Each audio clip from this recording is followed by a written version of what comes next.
Okay, welcome to House Education, Tuesday, February 4th, 2025.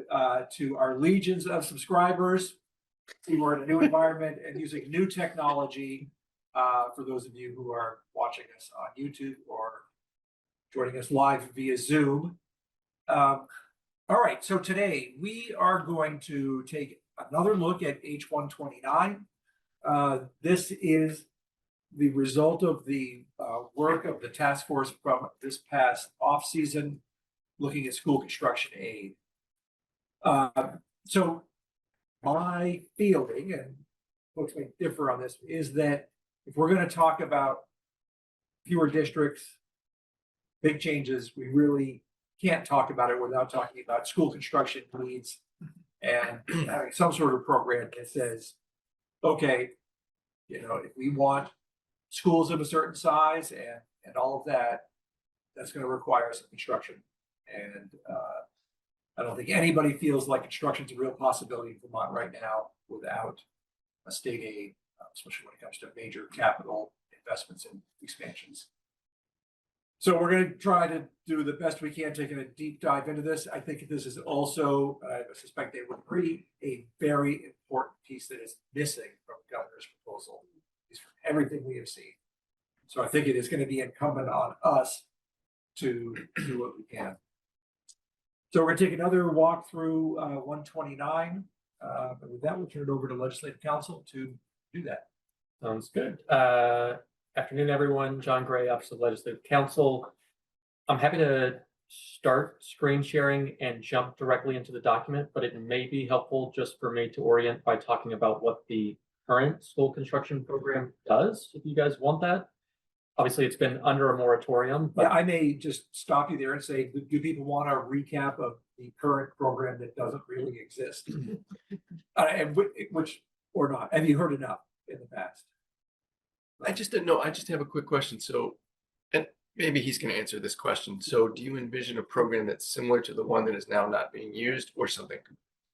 I think we could describe it as something significantly different. Okay. Yeah.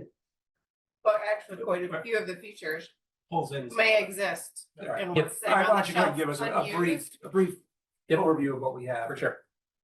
So the way that this currently works, we're talking about Title 16, Chapter 123. The treasurer is authorized to bond to aid school construction projects. So this relies on state bonding capacity. That's one of the key features of our current system. And one of the effects that that has had is that as maintenance has accrued over the years, the state has found itself in a position where it can't fund those obligations. So reliance on the state bonding capacity has a dramatic effect on the current system and the moratorium that's been arrived at. So treasurer authorizes to issue bonds to assist school districts for their school construction projects, relies on a two-step application process that has two different parties approving different parts of that application. So you have the Secretary of Education authorizing particular pieces, and you also have the state board authorizing particular pieces of the current school construction aid program. So you have divided responsibilities between education and the state board. Task the State Board of Education with prioritizing projects and annually making requests to the relevant institutions committee, so House Corrections and Institutions and Senate institutions. So when this was in operation, this was going through the capital build process for school construction aid. The current program awards aid as a percentage of eligible construction costs based on particular kinds of project types. And this is important to think about. You can have policy levers to prioritize particular kinds of projects, and particularly given the intro that was just described, if there's a focus on consolidation that might happen across moving to a 5-district model, you could include language to prioritize particular kinds of projects that facilitate that vision of education. The Secretary of Education is authorized to grant aid to emergency projects. These are kind of siphoned off separately from the rest of the application process for general school construction aid. And it's important to note that although there has been a moratorium in place since 2007, that emergency aid piece has persisted. So that's still ongoing. And then rulemaking authority under the current school construction program is granted to the State Board of Education. So again, just drawing out divided responsibilities. with that, I will jump to see if I can screen share. I am wildly disturbed at how different the Zoom looks, but this. And should we note every time something is a first, so you're the first person to screen share in our community. Well, everyone's gonna have the incentive to screen share immediately. 'Cause you feel like Yes, Yes. yes. Yes, this is great. face betrays so much of how I feel. Okay, H.129, we're talking about school construction. So we had talked about this diverging quite substantially from the existing program on the book. The one thing I would note is that as currently set up, and I should say that this is a start. This is a shell. It does include pretty substantial pieces, but this is just a starting point. The working group this past year did not get to a place of a fulsome recommendation, I would say, that fills out a full program. But this is expected once decisions have been made to slot into the current place where the existing program is and would repeal those pieces. So this is meant to replace those provisions. And some of the language, which I'll talk about once we get to it, will look similar to existing application processes, but there are also substantial new pieces. So first, we have this proposed section 3440, statement of policy. This is kind of like an intent statement.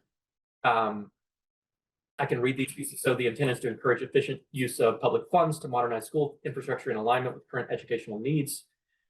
These projects should be developed taking consideration of education quality standards under section 165 and prioritizing cost, geographic accessibility, 21st century education facility standards, enrollment trends, and capacity and scale that support best educational practices. I want to pause here and call out that these particular provisions, the prioritizing cost, geographic accessibility, 21st century education facility standards, enrollment trends, and capacity and scale, were fairly deliberate parts of the working group process.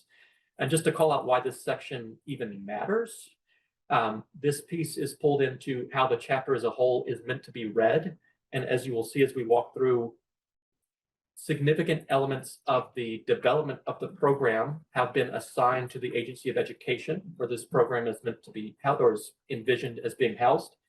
And so the Agency of Education would be left through rulemaking, fill out particularly meaningful pieces of the program, including things like how to prioritize particular projects, how to assign additional aid to particular projects. So kind of key policy levers in the current draft are assigned to the Agency of Education to develop. And so part of why this section really matters is this is the guidance that constrains that extension, that delegation of authority to the Agency of Education. So this is also a nice place to think about the impact that you guys can have as legislators. Like, this is such a powerful section for expressing your intent behind the program, and particularly given if you decide to accept this approach of delegating these pieces to the Agency of Education, this is a place where you can cabin that authority and make clear what direction the Agency of Education is meant to follow. So that's why we're starting with this policy section. Further, it is the intent of this chapter to encourage the use of existing infrastructure to meet needs and joint construction projects between two or more school districts and consolidation of buildings within a district where feasible and educationally appropriate are encouraged. So expressing some pretty clear intent here as to a particular kind of educational vision, but it's worth saying that you could modify these pieces and draw out a particular kind of educational vision as you see fit. So that's section one. Section two is setting up essentially the creation of the program and its housing. So the Agency of Education shall be responsible for implementing the state aid for school construction program according to the provisions of this chapter, and then it lists a set of responsibilities. So this is setting up the program within AOE and then spelling out what the particular responsibilities are. I'll walk through these, but just to talk about the genesis of these responsibilities, these were largely assembled from the existing responsibilities that the State Board of Education and the Agency of Education currently bear under the non-functional program. Additionally, a few pieces were brought in from Rhode Island. I will admit that my knowledge of the Rhode Island program is probably less than you guys have. And I expect that that will be a topic of conversation, and I'm happy to get up to speed on that piece. But just to say that the list of responsibilities here were compiled from existing responsibilities divided between AOE and the state board, plus a couple of provisions brought in from Rhode Island. So what is AOE tasked with? Sub 1, reviewing all preliminary applications for aid and approving or denying those. 2, adopting rules pertaining to school construction and capital outlay, including rules to specify a point prioritization methodology and a bonus incentive structure aligned with the legislative intent expressed in the section that we just walked through. So just to call it again, that's part of why that policy section is so important. This is brought into and is meant to cabin that rulemaking authority that's extended to the AOE. But this is a fairly broad grant. This is the grant to authorize rulemaking related to this school construction program. And what's been drawn out here is to particularly say they need to develop this prioritization program and they need to develop a bonus incentive structure. We're going to have to develop a bunch of other things, but this was just called out as particularly important policy levers. And you can use that statement of policy to cabin that development. So just to emphasize to everybody, so that section 3440 is going to be really important for us to look at, modify, and create in a way that sort of suits our vision. Exactly. And I think it's nice too, in that it's such an easy thing for legislators to talk about too. Sometimes we talk about mechanical provisions where we have to really get into the details. This is about the vision that you guys have for how this program should be shaped and what AOE should listen to as they develop rules. Can I just, I'm sorry, do you mind if I ask just very quick? Currently, or in the previous program, I don't want to talk about the current program, rules were done there too. Yes, but they were handled by the State Board of Education. Got it. It's a big difference. That is a big difference. Okay, thank you. Third, and this one's a pretty significant responsibility as well, including as part of its budget submitted to the governor, its annual school construction funding request. So this tasks AOE with each year going to the governor before the governor makes the annual budget request to come up with a school construction funding request. So that would be incorporated into that budget request. So this wouldn't be coming after the budget has come out. It's meant to be part of that deliberative process about aggregate dollars across the state as a whole. And in part, I think, the group was hoping that that would ensure this isn't an afterthought, that that's part of like primary discussions as to how state funding are going to happen. Fourth, we're going to talk about some sort of, I would call them less interesting. These are more functional pieces. Developing a pre-qualification and review process for project delivery consultants and certain specialized firms. So this is essentially having a list of the appropriate parties to help with this program. Division 5, providing technical assistance and guidance to school districts and supervisory unions on all phases of school capital projects. I think about this technical assistance as being about getting through the school construction aid process. So this is, people are going to need hands-on work with how to navigate this particular process. And the next, what you see in subdivision 6 is providing assistance, training, and education to districts, supervisory unions, general contractors, subcontractors, managers, designers, other vendors in the planning, maintenance, and establishment of school facility space. So you can think of the first of these in subdivision 5 as being about navigating the aid process. There may be other pieces to that as well. And the next is about navigating the actual construction, planning, how to think about space. So some functional provisions. Subdivision 7, maintaining a current list of school construction projects that have received preliminary approval, projects that have received final approval. So we're still sticking with that two-step application process that's envisioned in current law, and the priority points awarded to each project. So this is just keeping track of the projects, because this is going to determine where funding can actually go. Those prioritization points are going to let us know when dollars can first be made available to a particular project. So this is just ensuring that there's an accurate aggregate picture of ongoing projects in the state. 8, collecting, maintaining, and making publicly available quarterly progress reports of all ongoing school construction projects, including costs and the time schedule. 9th, recommending policies and procedures designed to reduce borrowing for school construction programs. 10th, conducting a needs survey at least every 5 years. And I wanted to say quinquennially, which is apparently the word for every 5 years, but I didn't know what that was, and I don't know if anyone's gonna know what that was. So conducting a needs survey at least every 5 years. I'm gonna interrupt for a second, just to ask you, as I look at this, I think to myself, okay, so number 5, providing technical assistance and guidance to school districts. It's fairly vague. Would it be your recommendation that we should probably go into a lot more detail, or it would be your advice to not go into a lot more detail? I And I know think, it depends. sure. So I would say, I sat down and looked at this before.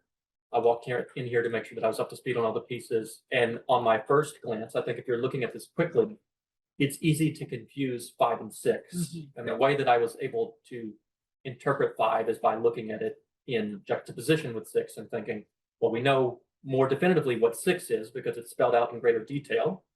And so therefore I can kind of like back into what 5 might mean. I do think you could ask the question, do we know what 5 means? And greater clarity would enhance that. So I take the point that you could enhance this. I think in part it will be helpful to think about the total set of responsibilities together as like a set of duties that the agency is meant to handle. And also to get a sense from what the agency feels about these pieces. And sometimes we get into areas where we hear that a particular department knows what the language means because they function in a particular way, but then they're also able to diverge from legislative intention because they know that what they're doing fits under the broad language. So I would say if the group wants to ensure sufficient legislative direction in these spaces, I think that, yeah, wordsmithing and adding in detail could help. And I think you can see it how I got my interpretation of 5 and also being part of the initial process to see this.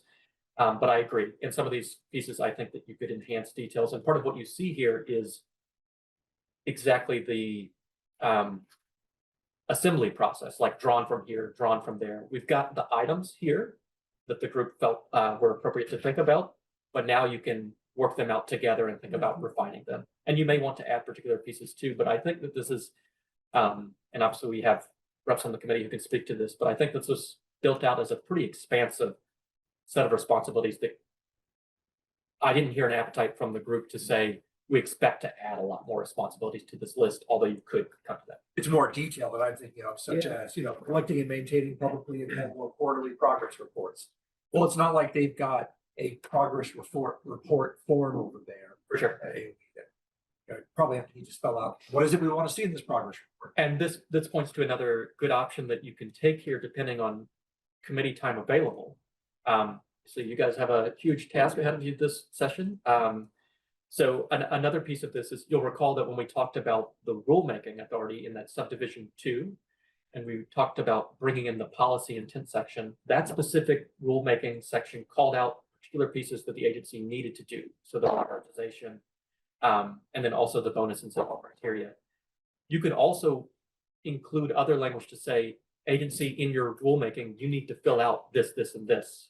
And so the committee could take the approach of, we really want to dive into these particular details, enhance statutory language on these pieces, or you could say, we feel comfortable tasking the agency with building out particular pieces. And I think it can be helpful in that context to think about, one, you'll obviously have to think about time scarcity, but 2, if you think about where you guys as legislators can have the most impact, and I'm going to talk about some of these pieces when they get there later, because I think putting in statute things that you can have the most impact on in ways in which you want to shape the vision of education in the state is a nice thing to do. And when other pieces are more appropriately borne by a party that has technical expertise in a subject, it's nice to put that in the rulemaking bucket. So it's one way you could increase clarity or build out particular provisions, is to say, we think that this is something that the agency could handle on its own. So we're going to make clear that we task them with this piece. Top of page 4, 11th, developing a formal enrollment projection model or using projection models already available. I recall working group discussions to call out that this, it may be that enrollment projection models already exist, so this may be sort of an unnecessary responsibility. But the idea is that because this is meant to be a comprehensive vision, and particularly given the concerns around what's happening with the 5-district model, knowing what's happening, if there's declining enrollments in particular areas, could be helpful for informing, incentivizing consolidation or using buildings more appropriately. 12th, encouraging school districts and supervisory unions to investigate opportunities for the maximum utilization of space in and around the district. So we've had some provisions that are about sort of economic efficiency. That's how I think about having a pre-qualified list of contractors and the like. This is a sort of spatial efficiency type provision, making sure that people are using their space as best they can. Another functional piece, 13th, collecting and maintaining a clearinghouse of prototype school plans that may be consulted by eligible applicants. This will depend too on the kind of construction or renovation that you anticipate happening. If what happens with the school construction program is that it's largely a renovation type program, meaning that you're working with existing schools and not constructing something new, prototypes may not be so useful, right? That's going to have to be site specific. If, however, the project is contemplated to create new schools or replace old schools with modern facilities, you could start gaining economies of scale by using prototype type plans. So I think this in part hinges on whether the kind of approach that's envisioned in the program. Retaining the services of consultants to effectuate the roles and responsibilities listed within this section. So this could be, if the agency needs additional help in the construction space, they could call on folks with expertise in that area. And then 15th, annually reporting on or before December 15th to you guys, to the legislature as a whole, regarding the status and implementation of the program, including any data required to be collected. So ensuring an annual check-in on this program as it's implemented and developed.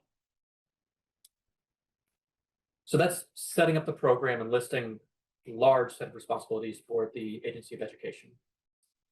There is a new body added in this proposed bill. So under section 3443, State Aid for School Construction Advisory Board. And I will stress that this was something that the group spent a lot of time thinking about, the extent of powers that this board should have. And the group landed on having an advisory board. So they don't have rulemaking power. They don't have the authority to call off decision-making essentially made by the Agency of Education. They aren't serving as a total gatekeeper in this space, but they would advise and serve as a sort of public-facing body to ensure essentially that the Agency of Education isn't just out on its own operating this program. So standing up a State Aid for School Construction Advisory Board, which would advise the agency on the implementation of the program in accordance with the provisions of this chapter, including adoption of rules, setting up statewide priorities, criteria for project approval, and recommendations for project approval and prioritization. Can I jump in for a minute and just provide? Yes. to help me Yeah, either of you, if you Taylor wanna a jump in. little context from the working group. I think we struggled here initially coming in with a lot of ideas from the Rhode Island program and liking the, I don't remember exactly the name of their group is, that helps sort of advise and really seems to have a role in that like bonus incentive arena of where the actual big decisions get made, who gets the money. So that construct was really appealing. And then as we went back in and understood more about sort of what did exist, there was a whole state board process that did exist. Got a little testimony from the state board that has not been something on there. Well, we haven't had state aid for a long time, has not been in their work plan. I think this speaks to the other big challenge we're all hearing and dealing with, which is sort of who does what, agency and state board of education. We had this sort of reversal, we changed our whole setup, and we heard from former Secretary Armando Villaseca on Friday in what, 2008, 12.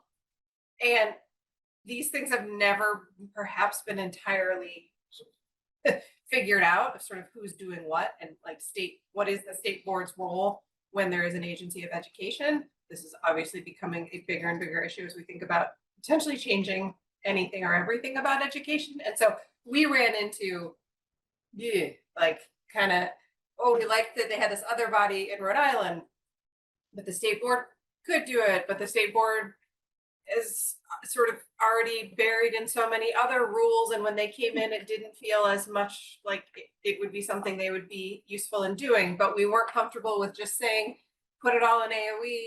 You know, this will probably be a small office of facilities, a facilities office at AOE, hopefully. So really kind of like some of these bigger governance things we're all struggling with. And this is you know, sort of a prime example of that. So do we need to change and resource the state board differently somehow? Are we creating something else to do it? Is the work that this group's doing slightly different? I think that was the other thing. It felt like this is, you know, you really need a sort of statewide lens, and you need the borrowing and sort of debt capacity lens that something like the bond bank and treasurer lens that's different than maybe the state board. So that's a long way of saying we're got pretty stuck on this, but did not want to create just an advisory council that was sort of unnecessary or duplicative. I'm not really sure if we actually landed on that. Right. So I think this is a really This is gonna take probably much more discussion. yes, and I think it, as I'm feeling just in the last week, the discussion about state board and the AOE in general, the state board meeting yesterday, I think things we're going to get tested at the end of this week. It's going to just continue to highlight this challenge of some very unresolved things about our system. And if we're hopefully going to invest in this part of it, we're going to have to resolve it here as well as in the bigger. And one thing we'll come to in the next section, but just to call out before we get there, given your comments, this is a time-limited board. So there's a prospect of repeal built into this draft, and the idea was that this is meant to help develop and implement the program, get it on its feet essentially, but that at some point it would drop away, and that hopefully it would be sort of a not self-running, because there would still be annual check-ins and the like, but a functional kind of accepted body that's running this program. Board to be composed of 8 members. We don't have to talk so much about the technicalities of this. I would just point out what I pointed out in the working group. Having an even number of members can create uncomfortable circumstances. 4 ex officio members: state treasurer, commissioner of BGS, executive director of the Vermont Bond Bank, and the chair of the State Board of Education, or SB. To talk about why the executive director of the Vermont Bond Bank is included on this piece, the vision that is built into this draft, but that isn't built out in a lot of detail, is switching off of that state bonding to support these programs that rely on the general obligation bonding of the state and can affect the state's debt capacity or bonding capacity, and moving to a structure where essentially municipalities would go through the Vermont Bond Bank. So they would have this backing of the Vermont Bond Bank to actually support the program, and then this program would run the state providing, didn't identify a revenue source, but there would be a special fund built out into which funds funnel, and those would be used to provide a debt service subsidy to the loans to the municipalities who have taken out loans through the Vermont Bond Bank. And this was crafted as a way of protecting, preserving the state's bonding capacity and ensuring that they aren't affecting that credit rating, which would increase the costs of all loans that the state takes out in the future if you affected that bonding capacity too much. So that's why the executive director of the Vermont Bond Bank is proposed to be included. Someone who would be wholeheartedly, firmly part of this program, the group that municipalities would be going through to initiate their projects. 4 members, none of whom would be legislative, to serve 4-year terms, and those would be 2 appointed by the speaker and 2 appointed by the committee on committees, each with expertise in education, construction, real estate, or finance, and one of whom shall represent a supervisory union in the case of that appointed by the House, one of whom to be an educator as appointed by the Senate. I know that there was some discussion in the committee about this supervisory union piece, having a representative from a supervisory union, because you could imagine them having a pretty vested interest in what's happening with the program. But this is, I would say, sometimes I walk into a room and I say that the committee composition that's been proposed is entirely placeholders. I would say that this reflects some deliberation as to what was happening here. There was some talk about the language, but I don't know if it represented a firm, you got to go this way. I'm gonna skip the next technicalities unless you guys really want to go into how staggered terms and the like work, but I don't expect you to do. Duties. So we're at the bottom of page 6. The board's advising the agency on the implementation of the program in accordance with the provisions of this chapter, including, and I'll just call out basically the list of duties that you see here are to capture and supplement those sets of responsibilities that were set up in the section we just walked through, describing what the agency of education's tasked with doing. I will try to call out when particular pieces are not part of that list. Let me make sure I'm looking at my notes here. And I will say that in particular, I think the ordering of the responsibilities here matters. But broadly, it's worth saying, you could, this is just including language. This board is meant to advise on the implementation of the program. They can do that in many ways. These are just particular tasks that are called out as being of importance. And I think that the first 3 of these are particularly important pieces. So rule making. So this is, there had at one point been a proposal within the working group to actually have a gatekeeping function for this board, where essentially the board would have to approve any rules. So basically the agency would submit rules to this board. The board would then okay it, and only then would the agency proceed to go through the formal rulemaking process. The working group backed away from that concept. I've not really seen that elsewhere. It's possible that it exists, but ended up with this concept where the board would advise on the rulemaking that the agency is meant to undertake. Project priorities, and this would be something that's done through rulemaking, which is calling out in particular, this is a nice space for input on the policy lever that drive the vision behind this program. And third, proposed legislation that the board deems desirable or necessary related to the program, the provisions of this chapter and any related laws. This is not an independent responsibility that the Agency of Education has. There is some language tasking the agency with developing policies and the like, but I would call this a unique provision of this board's duties, is to come up with legislation that might enhance or fix problems that you guys are seeing in that annual check-in, or that the board itself is independently seeing. Do we need to just be aware of language that would, basically want to require that the AOB confer with the advisory board? Yes, yes, and I would say it would affect even the title of the piece. Like we were switching the name of this up until the point that it was decided that it was purely advisory. If you're calling this out as an advisory board, it's meant exclusively to be advisory. So as soon as you start saying you have these specific checking functions, or you have actual decision-making power in this space beyond just providing guidance, and you can provide powerful guidance. It's not to say that you can't have a meaningful role as an advisor, but as soon as you opt away from that purely advisory role, I think the board's nature is changed entirely. Could you explain, you said that, and you could have powerful guidance. What is the difference between guidance and powerful guidance? I guess I think about in this particular case, we think about, so 1 and 2, rules pertaining to school construction and capital outlay, and then 2, project priorities. These are tasks the Agency of Education, at least as envisioned under this language, could be undertaking under the statute as written. So it could be, I'm not saying that it will be, but it could be that the agency is basically coming to the board and saying, can you just sign off on these things that we've decided in the rulemaking space? I would call out this third piece, proposed legislation, as a particular unique task that's been assigned as an advisory role, as being, it doesn't have to be more powerful, but because it is uniquely assigned to the board, I think of that as distinctive. That's the board coming to the agency and saying, these pieces would be useful here. So some of it can just be the flow of information. Are people checking in? Are they coming to others? And there's ways you could spell that out too. If you would like to ensure that the board is sort of the one driving rulemaking, there are likely ways to orient that or make it clearer that that would be the case. Because I would just say that under the language as written, it could be as simple as the agency coming to the board with their proposed rules, asking for a quick check, and then it being approved, in which case I would call that relatively limited advisory power. It's something, but it's, yeah. Great. That's helpful.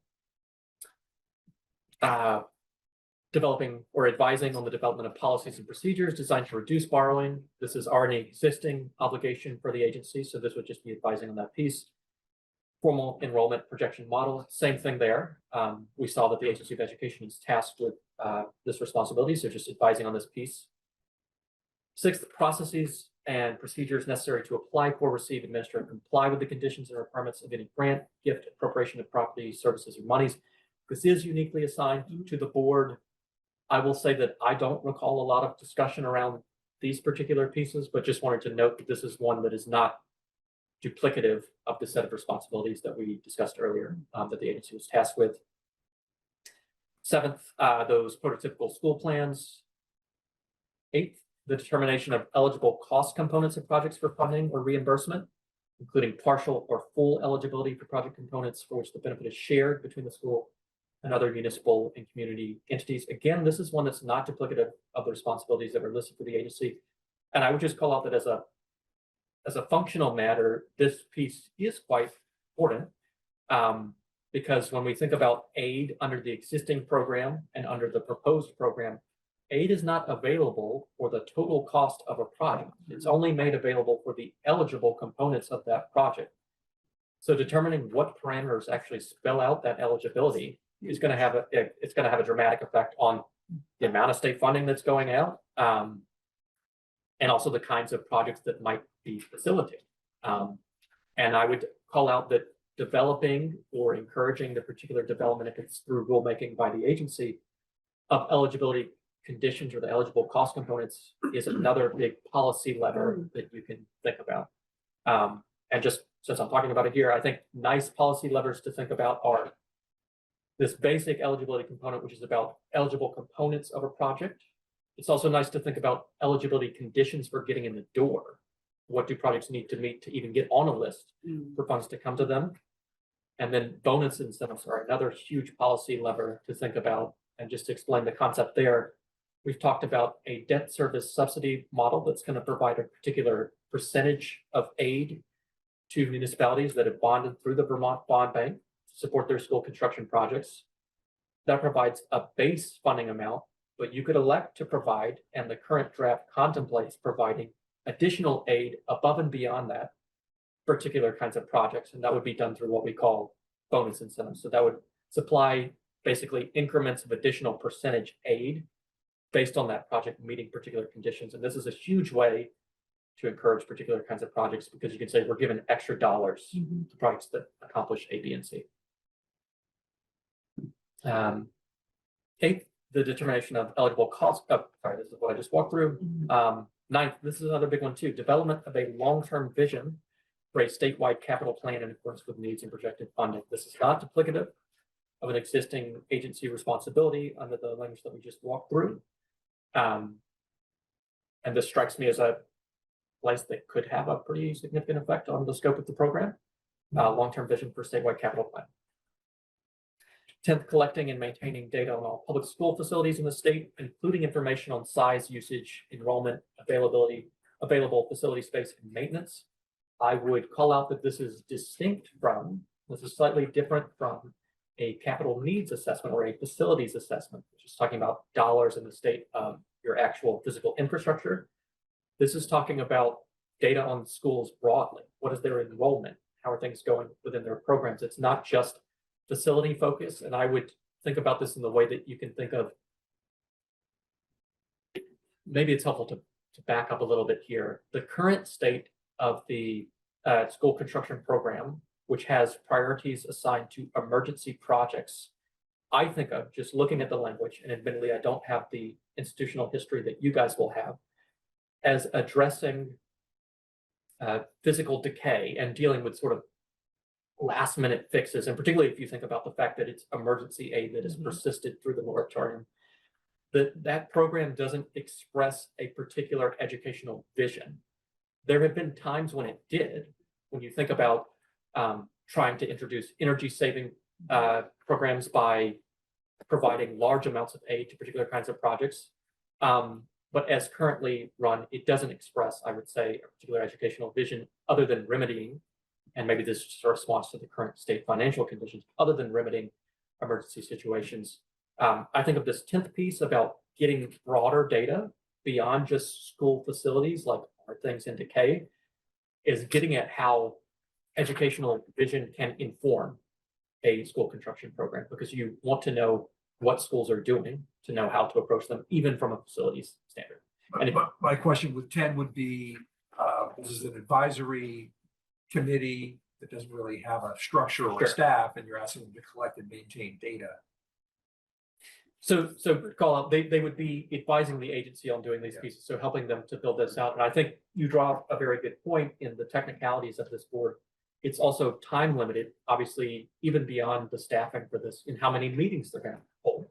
And this is also part of what led the group, I think, to back away from some of the gatekeeping functions, because you can imagine if you said this is the first actor at looking at agency proposed rules, but they only meet 6 times a year, you could end up with this massive backlog of duties that need to be carried out. So,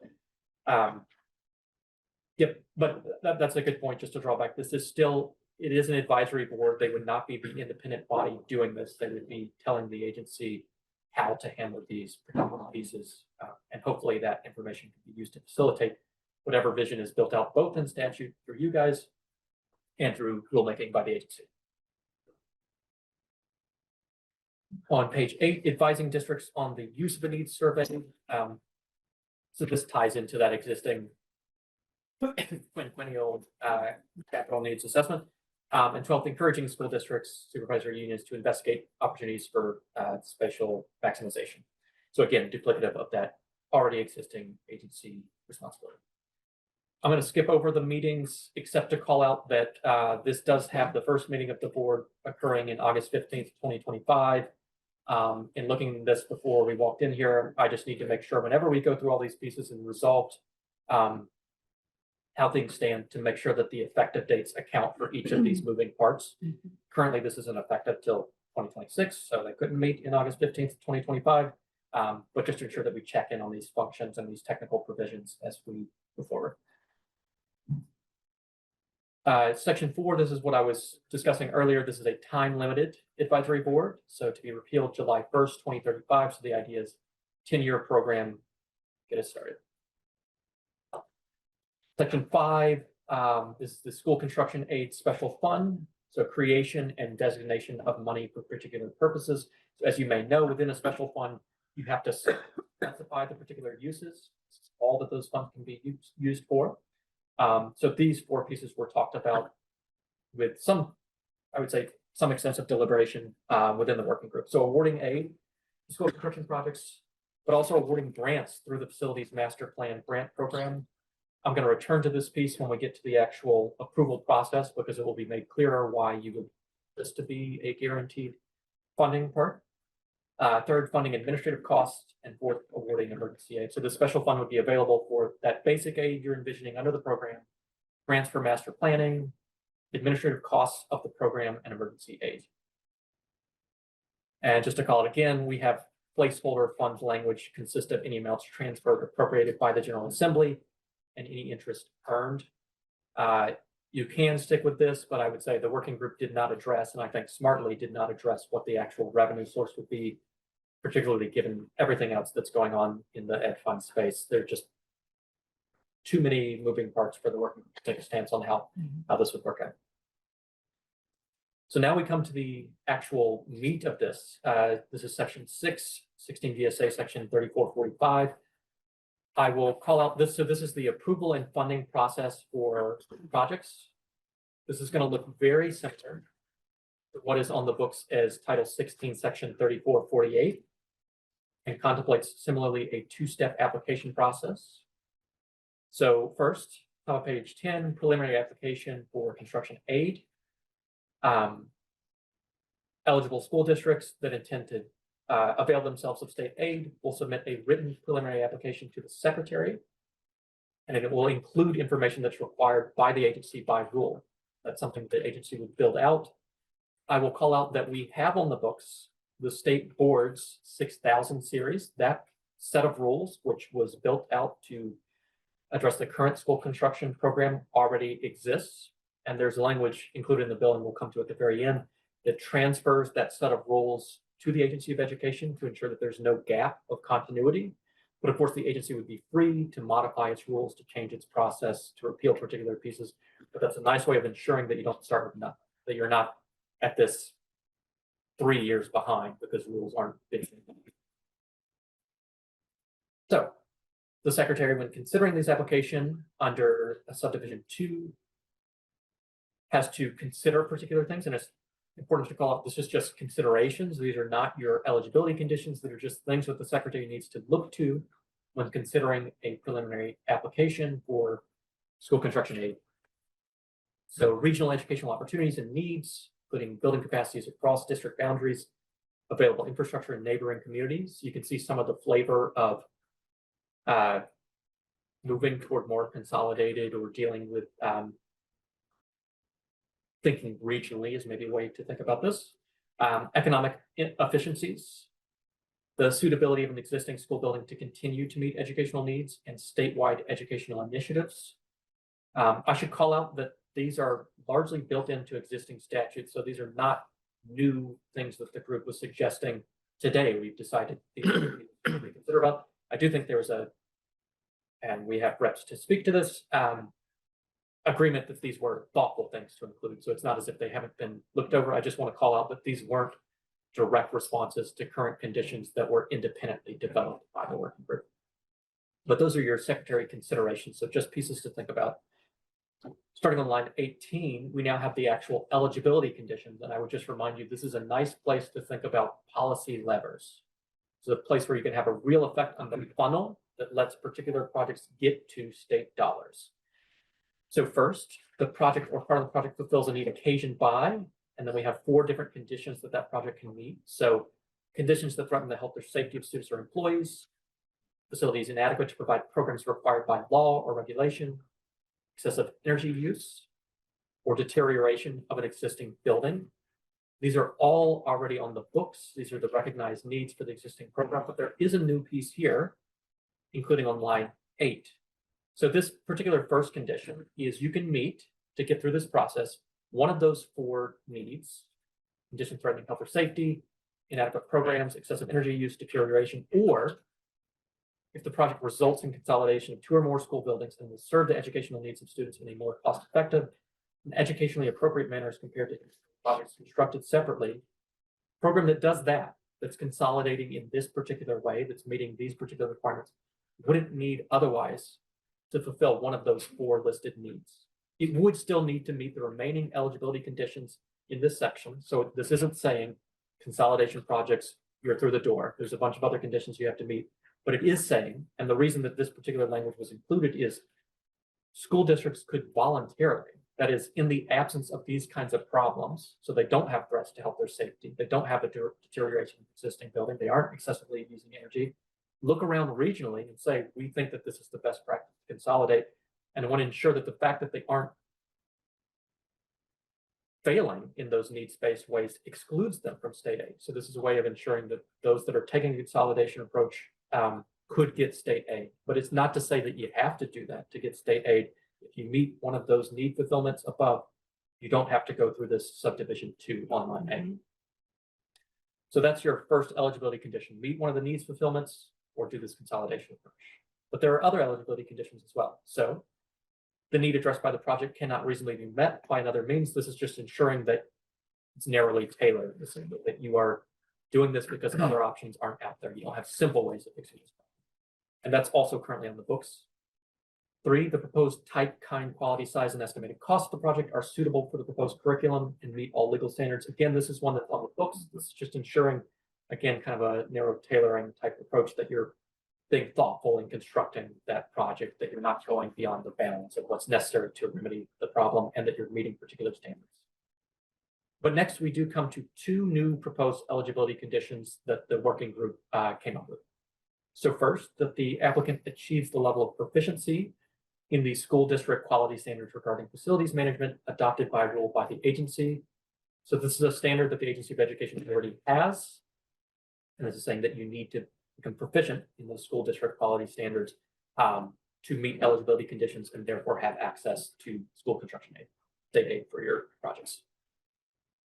The last eligibility condition, the applicant has completed a facilities master planning process. And this is again why, to call back to that fund, that's why master planning was listed as one of the eligible uses of the special fund, because it's now included or proposed to be included as an actual eligibility condition.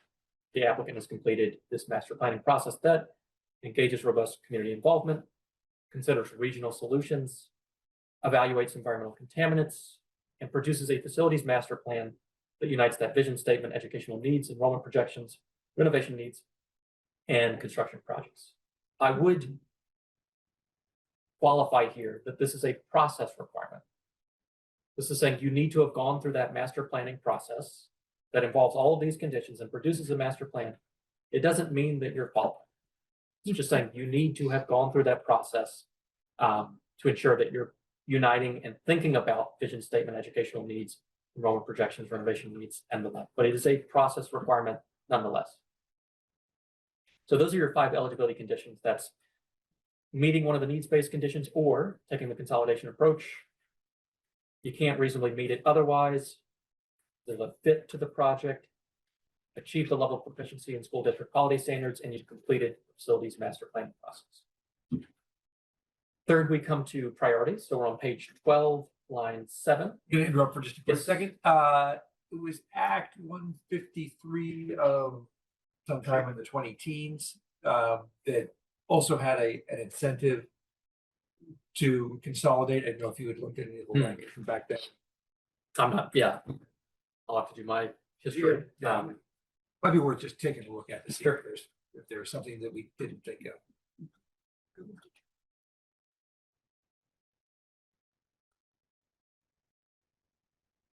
Thank you. Priorities. So again, I'll just flag, this is another big policy lever. So we just talked about eligibility conditions as a big policy lever. You can have a real effect on the funnel. Now we're talking about when dollars are made available to projects. And just to back up as to the way that this works, schools would go out and bond, support the school construction projects that they are intending to pursue. And presumably they need state aid to pursue these projects. Otherwise, we might expect that there have been many more school construction projects over the intervening years since the moratorium was started. They then would go on a list, and this would be presented to the legislature through that budgetary request that the agency is making through the governor. And dollars would be made available in order, basically, on that priority list. So you could be on that list for some time. That's the concept that's addressed here. So the reason I call out the prioritization as a big policy leverage, this affects how quickly people are going to actually be able to have access to that state aid. So just a big piece here, and I would call it, the way that it's set up here is that after approval of the preliminary application and provided that the district has voted those funds, the agency, with the advice of the board, that new advisory board, assigns points to the project so that it can be placed on priority list. But I would just flag for you guys, those prioritization points are intended to be built out currently in rulemaking. If the group would like to have a say in how prioritization works, you can build out in statute particular priorities. In fact, that's the way that the current program works. It's admittedly fairly limited and it focuses on emergency needs, but you could codify the particular prioritization that you want, or if you felt that there wasn't sufficient time to get to those pieces, it's something where you could provide additional detail to the agency in carrying out its rulemaking on this piece. Currently, the agency is called out as being tasked with rulemaking on prioritization points, but you could make that even more detailed and say prioritization points that favor this vision. And that's where the pulling in the policy statement can have such a big effect, because it can inform how the agency develops those prioritization points to align with that policy statement. So I need to review a very basic thing I think you said was that a district would vote on a bond before it would know its potential share of state aid. That's right. Okay, this is more for my colleagues on my right and left, that the committee discussed, wouldn't a district want to know when it might be getting state aid before it puts bond out there? Yeah. So there may be a way in which I can be helpful to this piece if presumably the bonus incentives would be built out in rule and that base share would be set in statute. They would have a sense for the kinds of dollars they could expect to receive, but as to when they would receive them, they may not know. That's more a timing gap. And it would be dependent, of course, because it's a list of priorities on what other districts around the state are pursuing.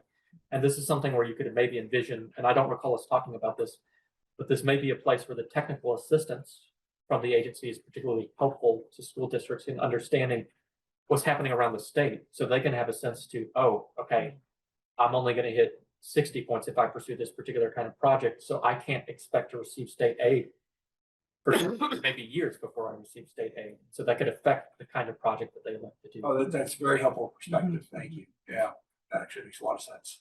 But again, also calls out why thinking about whether you'd like to codify, put this in statute, or whether you'd like for this to be in rulemaking is a big decision. Fourth, we've already talked about this piece, but the request for legislative appropriation, agency would submit its annual school construction funding request to the governor as part of the budget. And following submission of the governor's recommended budget to the legislature as a whole, committees of jurisdiction, so House Education, you guys, and the Senate Committee on Education would recommend a total school construction appropriation for the next fiscal year. And again, that would be accounted for in the Gov recommended budget. So it wouldn't be some separate monetary ask that the committees of jurisdiction are making part of that proposal.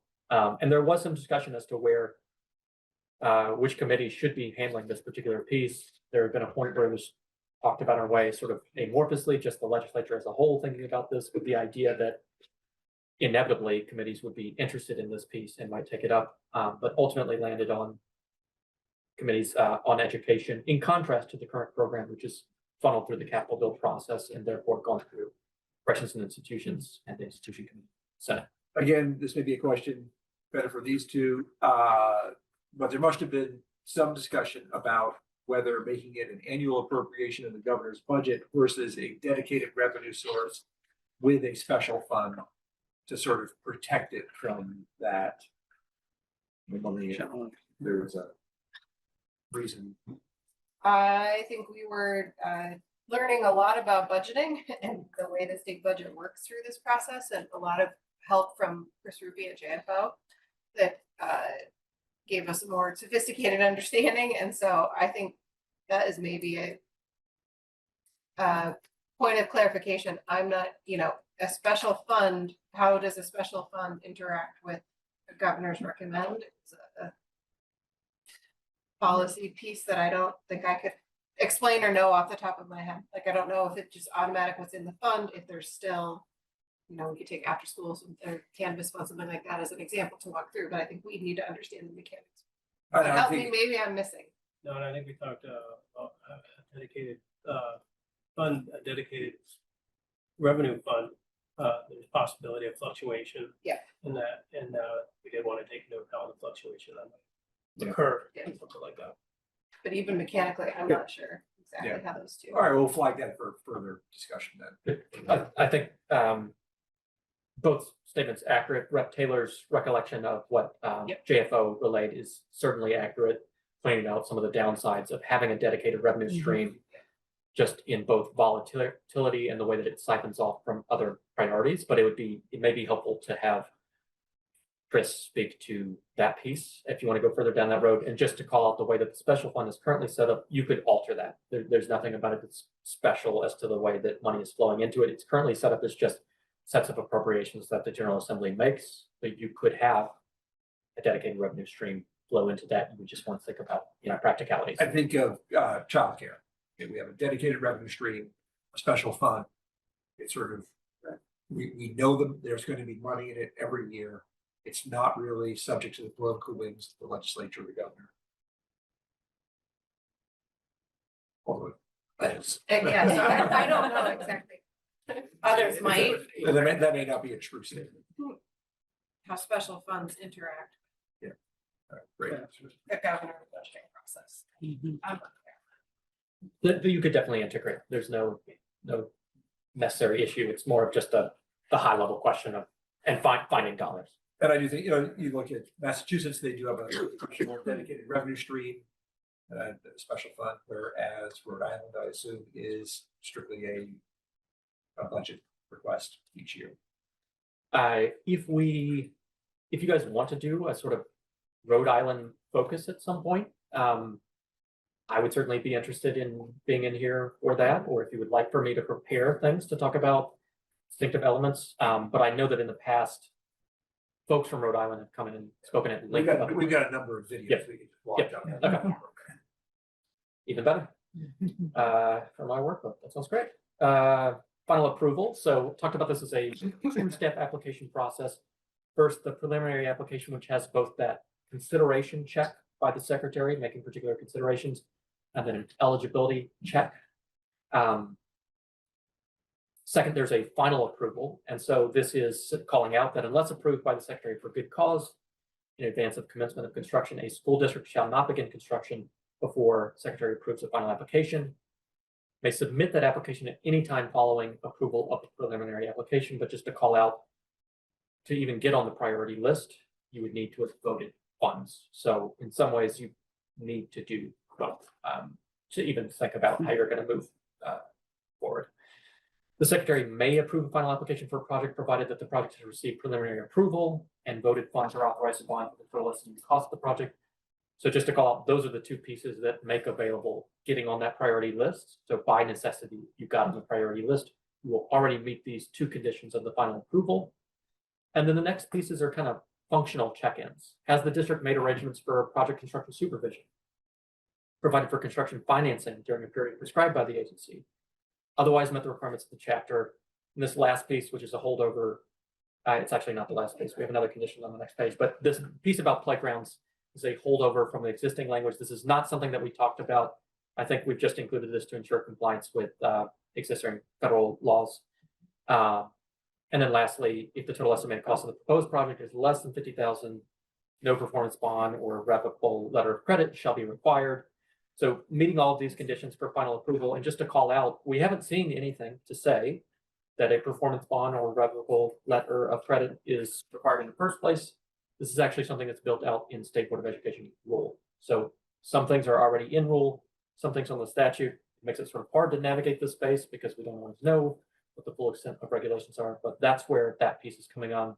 And it's just calling out that if you have a relatively low value project, you don't need the same kind of financial guarantees in place. So let me ask you about the low value project or a project that does this only govern projects that would want a bonus incentive? This only governs based funding. So in other words, exactly. I think if Colchester just passed a bond, it's getting no aid, can a school district still? Absolutely, absolutely. So this chapter is for districts that want to avail themselves of state aid. If a school district doesn't want to do that, they can continue to bond on their own. They can proceed as is currently happening in the under the current moratorium. And of course, the effect on that is, at least under our current education finance system, there are statewide impacts to that because it flows through the education spending and raises tax rates across the state, and in particular in that district. But that's definitely is something to think about, and obviously in conjunction with the broader education transformation overhaul. I think that's something to keep mind of is like, is there a way to do this that funnels school construction through a process where we know what kind of funds are becoming available and not creating sort of unpredictable impact on the state as a whole? But that may be too much of an ask. I mean, there's just so many moving parts at this point.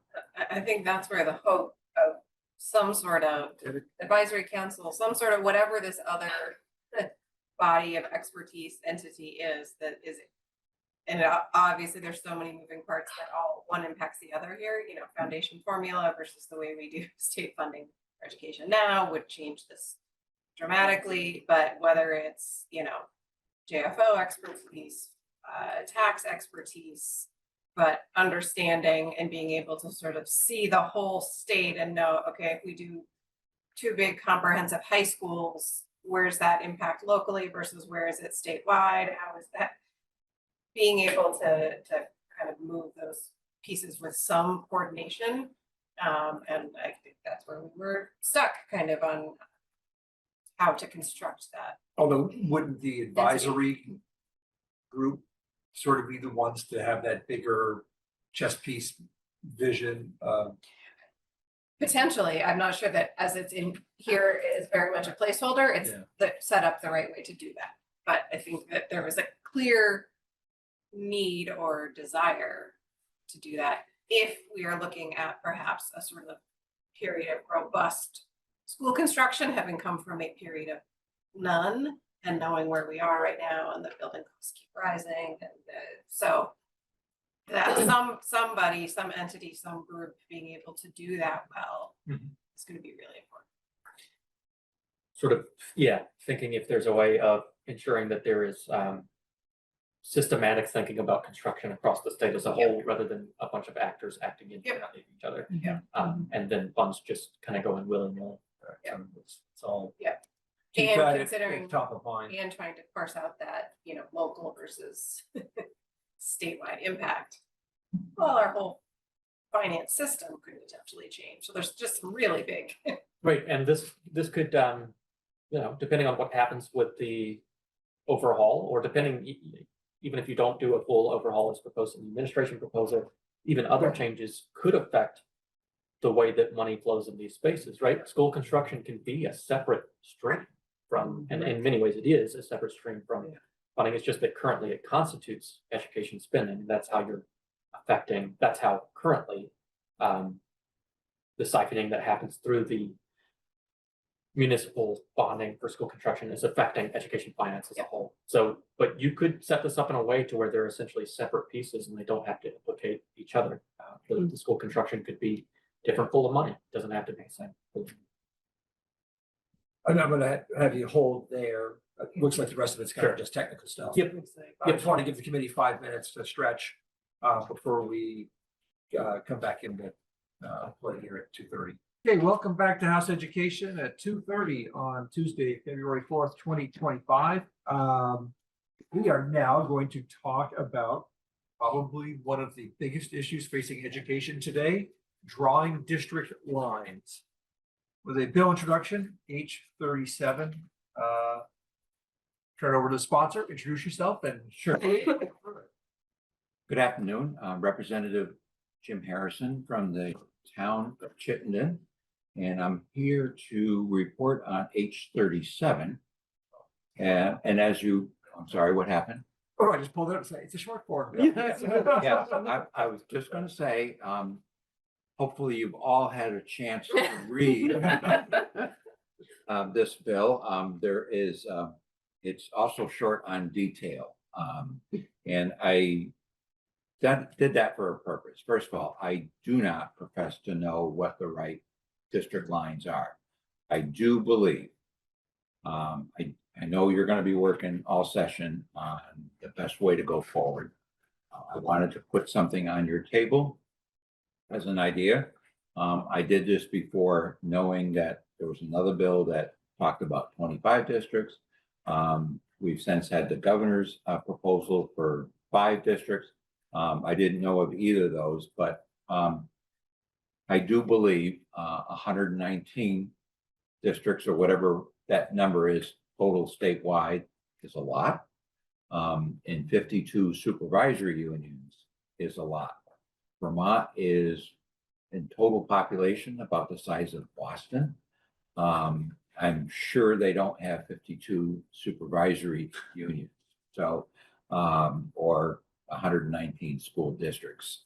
So it just seems to me that at the very least, we can start by having a serious conversation about what the right number is and help save on some of the overhead, which is not the teachers in the classroom and other support staff that, we're certainly going to have conversations about. But this, I think, would lead to some more streamlining of our total education makeup. Why did I pick CTEs, Career Technical Education? They roughly, I think there's 17 statewide, but they roughly follow county areas of the state. And that makes some sense for a variety of reasons.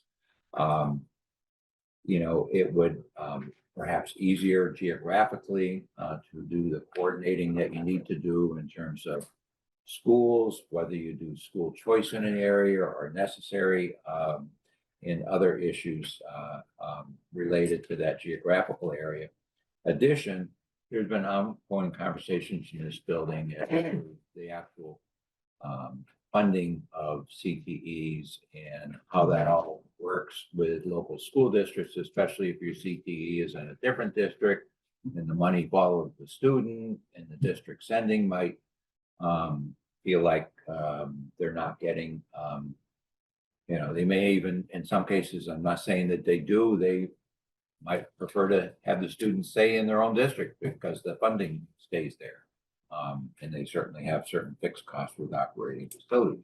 But additionally, there may be a easier path going forward when a CTE is at space constraints or capacity in certain areas. Maybe there will be more of a coordination to say, you know what, the school over here has some capacity to, put the students that are in this field of training or study, and we can do that easier rather than, that's just a different bureaucracy. So that's my interest in putting it forward. I know you folks are working hard in a lot of different areas, but this is one that seems to have gotten some attention to looking at the number of school districts. And I don't profess to know what the number is. 119 is too many, in my view. Do you know how it works in terms of CTE centers in Chittenden County? And do they all draw from the same area? And I'll just clarify that I'm from Rutland County. Yeah. Not the town of Chittenden, which is unrelated, but we have one in Rutland. It's the Stafford Technical Center. I don't honestly know. I'm sure. Clarification. Yeah, right. I don't know. Do you have, maybe Representative Brady knows, do you have more than one? Yeah, two, okay. Yeah, and that may be appropriate in Chittenden County. Well, I'm thinking that. Yeah. Be appropriate. Give the number. Rutland County has been served by one, and it's an excellent facility and serves the community well, but sometimes they, with growing interest in a certain field, they run into capacity issues too, but it's hard to say, well, West Rutland has some capacity at their school, but it's a different school district. Do you want to weigh in at all as to whether you think 5 is too many or too few? I don't. But it's a political question. I mean, arguably, you could say, 80,000 students, we should have one. And other people have proposed that before. I do think that's harder politically. And I know in the 5, our Rutland County is tied in, I think, with Bennington County. Bennington's a long ways away. And doesn't mean it can't be done. It's just, I don't know what the right answer is. That's why we have the smart minds around this table to look at that. I do think there's widespread agreement that we have too many, and maybe we're adding, even the superintendents I've talked to would probably agree, 52 supervisory unions is too many. That's a lot of superintendents and a lot of business managers, and I'm not saying it's all duplicative, but some of it is. And we need to be smart and be as efficient as we can. I think we all want that. Thank you. And thank you more so for kind of providing us a shell. So we can move forward. You folks are going to write the details if you go in any direction. And I seriously wish you very well in that effort. So Thank you. thank you. And thank you for time. Thank you. Thank you. Would you join us quickly? So for the committee to understand, this is the first time as a chair I've dealt with somebody introducing a short form bill. So I hadn't looked to see that it was short form, so I don't know. I was If it's sensitive to the workload. Oh, it's good. That's good. And I guess one of the questions is when one walks through a short form bill, does it take more than 30 seconds? Should you come over here for this conversation? Bethany James, Office of Legislative Counsel. I'm at your disposal, but I am prepared to share my screen to show you a map with the That would be CTE great. centers on Oh, there, great. Thank you. as well as the board's rules, which are quite old, but they list all of the communities for the service regions. So Great. Would you like me to walk through the bill? I think I.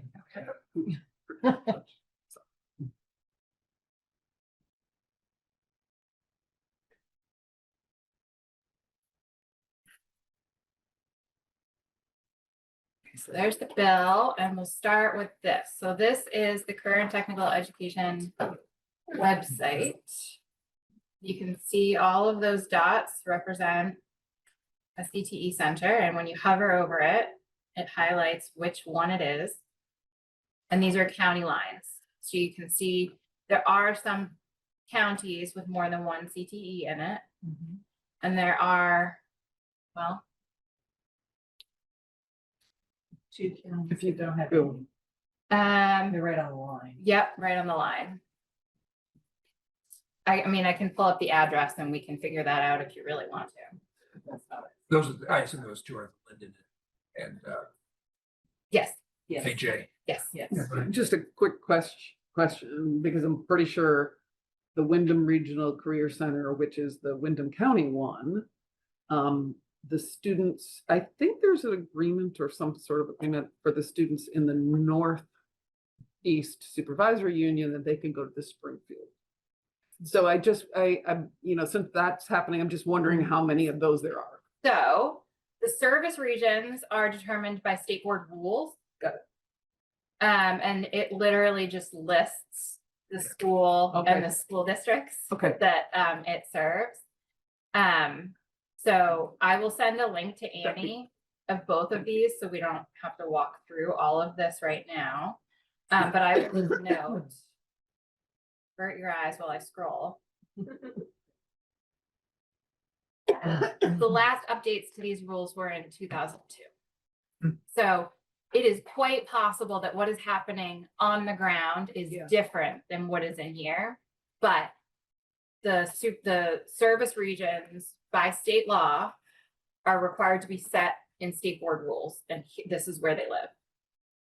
What's happening in the field, I don't know. Thank you. Thank you. And that is all I have. All right. Does anybody have any questions? This proposal sort of doesn't have any relation to CT. Right. Right. It probably doesn't work because we've got rural counties with two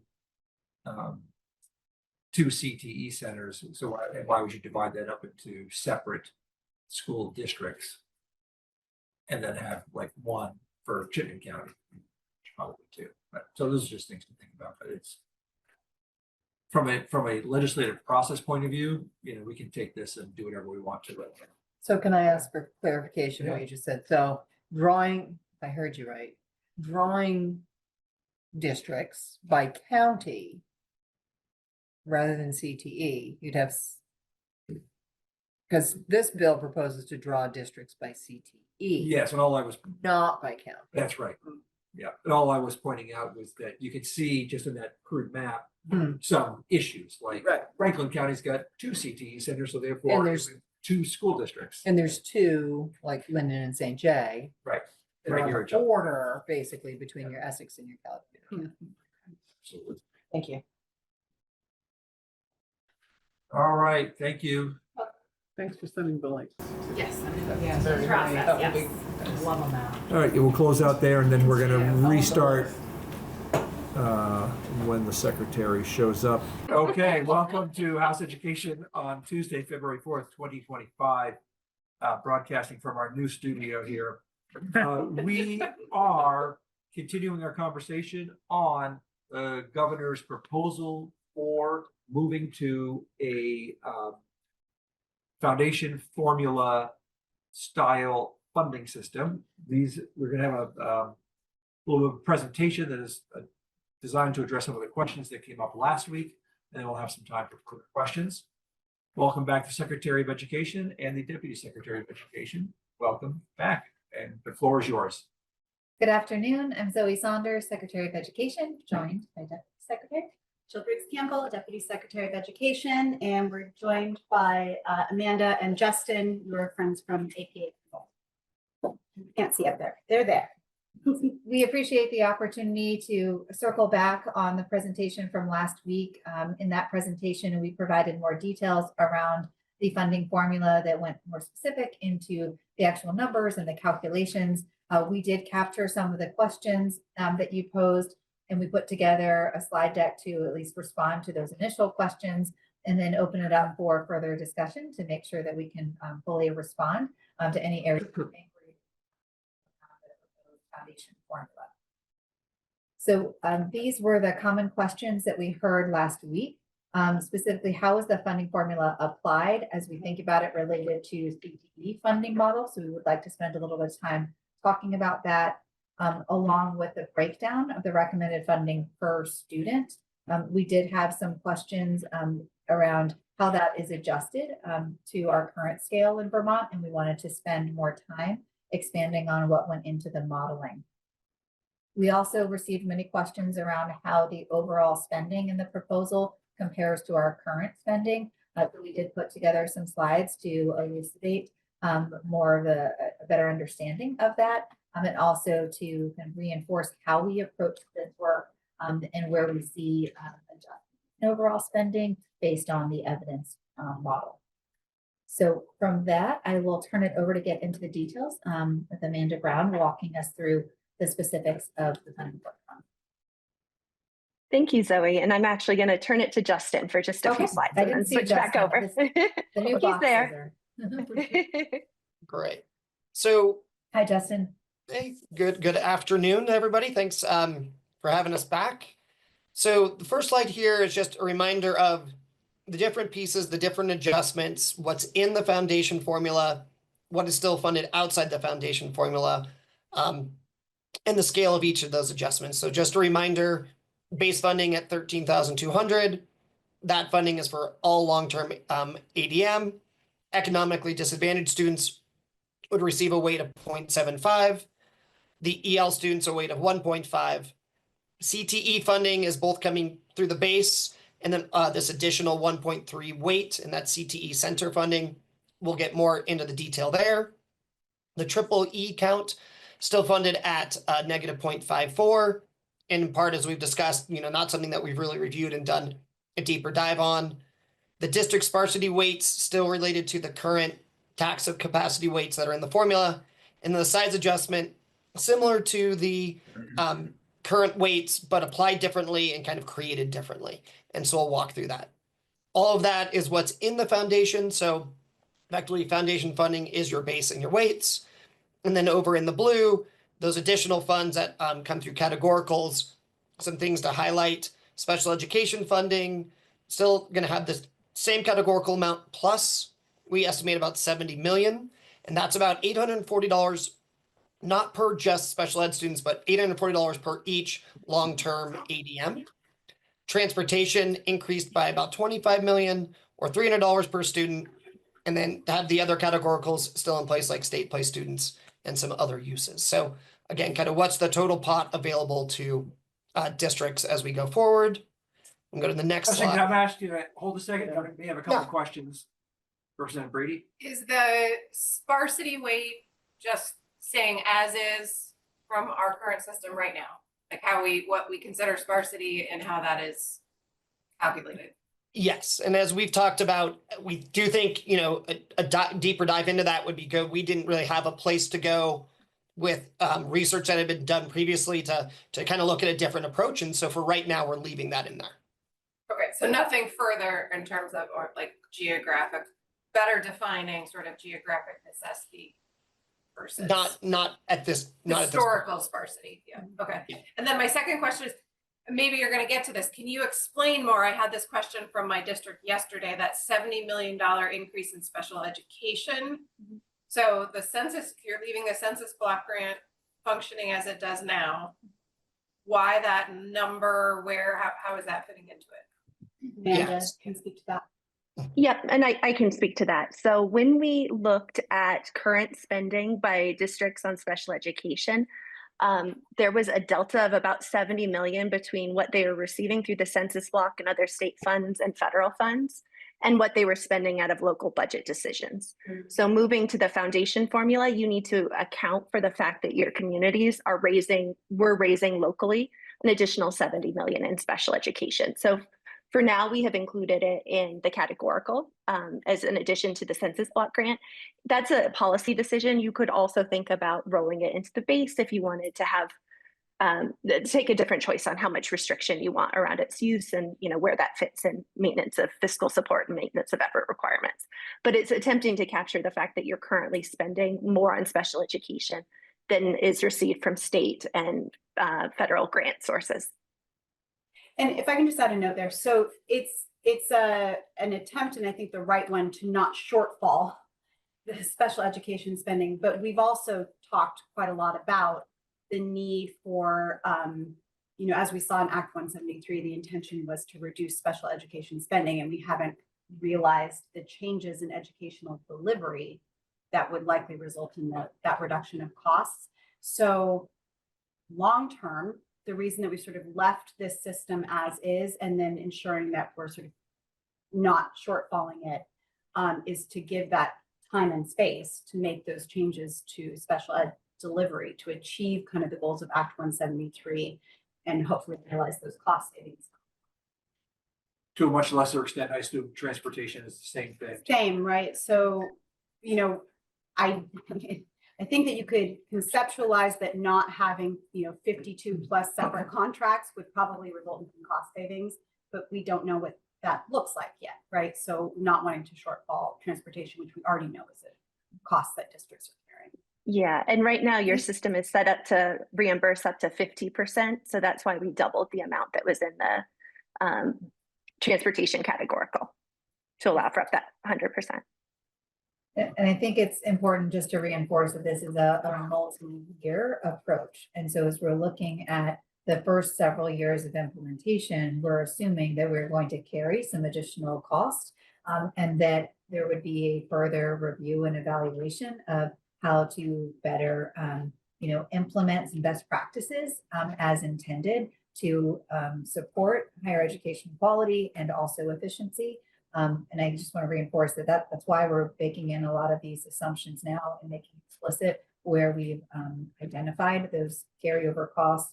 Also with transportation, there's an assumption of increasing that because right now we reimburse that at 50%. And so that's modeling in some additional transportation support to be able to provide that service.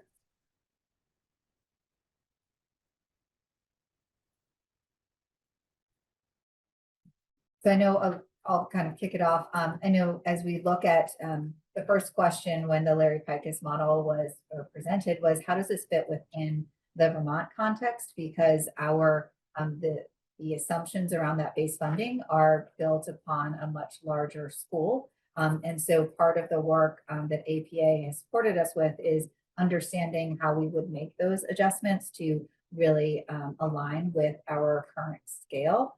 So I want to smooth out those trends too. So I'll let Amanda, you walk through and orienting to this chart around how those adjustments are made based on size of the school. Sure. Thank you, Zoe. Exactly to your point. So right now, your current system does provide some adjustments for small schools that are in sparsely populated areas with kind of a flat adjustment for under 100 students and under 250 students. So we have modeled an alternative to that that provides a smooth curve so you don't have what we would think about as funding cliffs if you had 99 students or 101 students receiving very different funding. We have also, to Secretary Saunders' point, put that in relationship to what's in the base, knowing that the base is much larger schools than on average. So instead of only providing an adjustment under 250 student schools, we are providing an adjustment under 450 schools, and then allowing that to ramp up as far as it goes. So what you can see here on the right is when you take that formula and apply it to different school enrollments, what's that extra weighting that you generate? And that ranges from 0 in your larger settings to what's shown here, 0.35 for 50 students, and even higher if you only had 10 students, 1 student if you happen to have such a scenario. And then to the right in that column is just the amount of additional funding that's generated. So last time when we were thinking about what's the funding that's in that base, knowing that that base amount is the amount of funding you receive in your absolute, and not your absolute largest, but in your largest schools. And that in your smaller schools, you would receive additional funding. And you can see that at, say, an average school of 200 students would be about $1,700 more per student. So let's switch over to the next slide. And Justin, I think you were going to walk through this one if you'd like to. Hang on a second. Oh, pause. Okay. Yeah, first of all, I'm getting questions from folks asking if they have the slide Yeah, available it's to us. really hard to Let's just see that. see. I was, It was sent over, I think. No? I don't know. Okay. I'll make sure. it's correct. and Sorry then, about that. when we get And by the way, into, that was on me. I'm taking, Amanda, I appreciate you taking a sorry on that. That was totally my fault. I did not. No problem, Bill. when we talk about small school, formula adjustments, Mhm. we're really only talking about those that today qualify for a sparsity So and size, as opposed that is to this is all new. And if you got a school that's 50 kids, you get this automatically.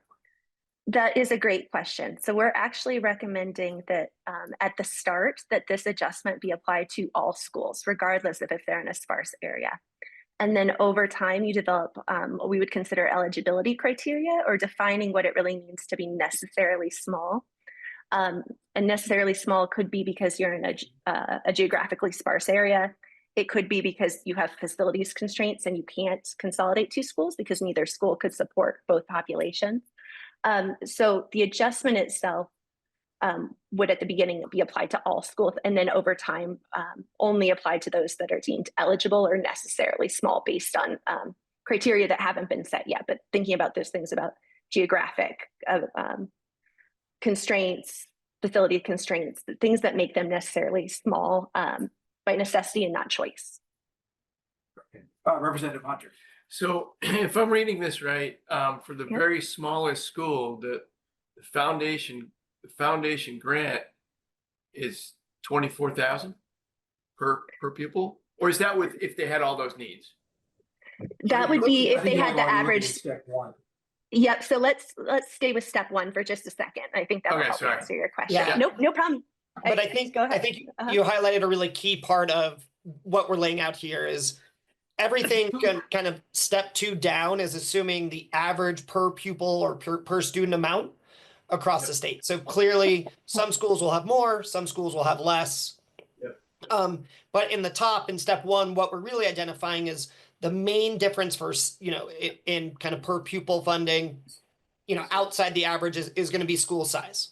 And so if you look at the first subtotal, you would have funding based on school size that ranges from the base, 13,200, any school that's 450 or larger, all the way up to $17,766 in a school with 50 students.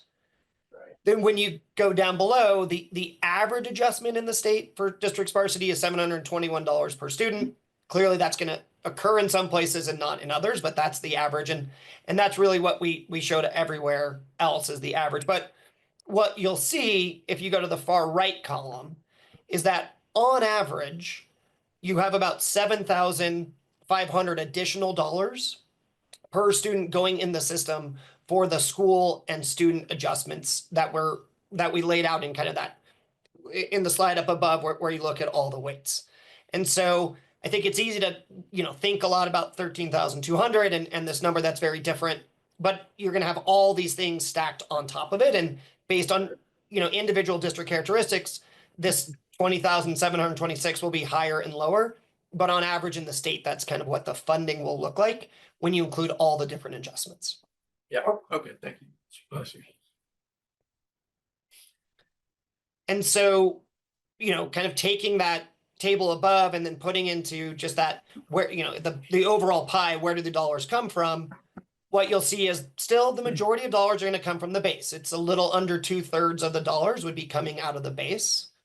The next biggest pot of additional dollars will be for your economically disadvantaged students. So that's that 75% additional funding for every economically disadvantaged student. You have about 3 adjustments that are kind of similar in scale. The additional funding coming from categoricals. And so that includes a handful of pots of money that district sparsity and the school size. And again, that's the school size when it's being applied to all schools before that criteria is put in place. Your EL weight, if you kind of go back to the top, is, you know, the biggest overall weight, but it's being applied to just, you know, fewer students than your other weights. And so though it's the biggest weight, it's only going to generate about 2% of the funding. And then CTE, there's a, you know, again, it's going to be funded over to the BOCES. And so it's not in the going directly to districts, but it's about 3% of the overall funding when you think about that, the total pot available.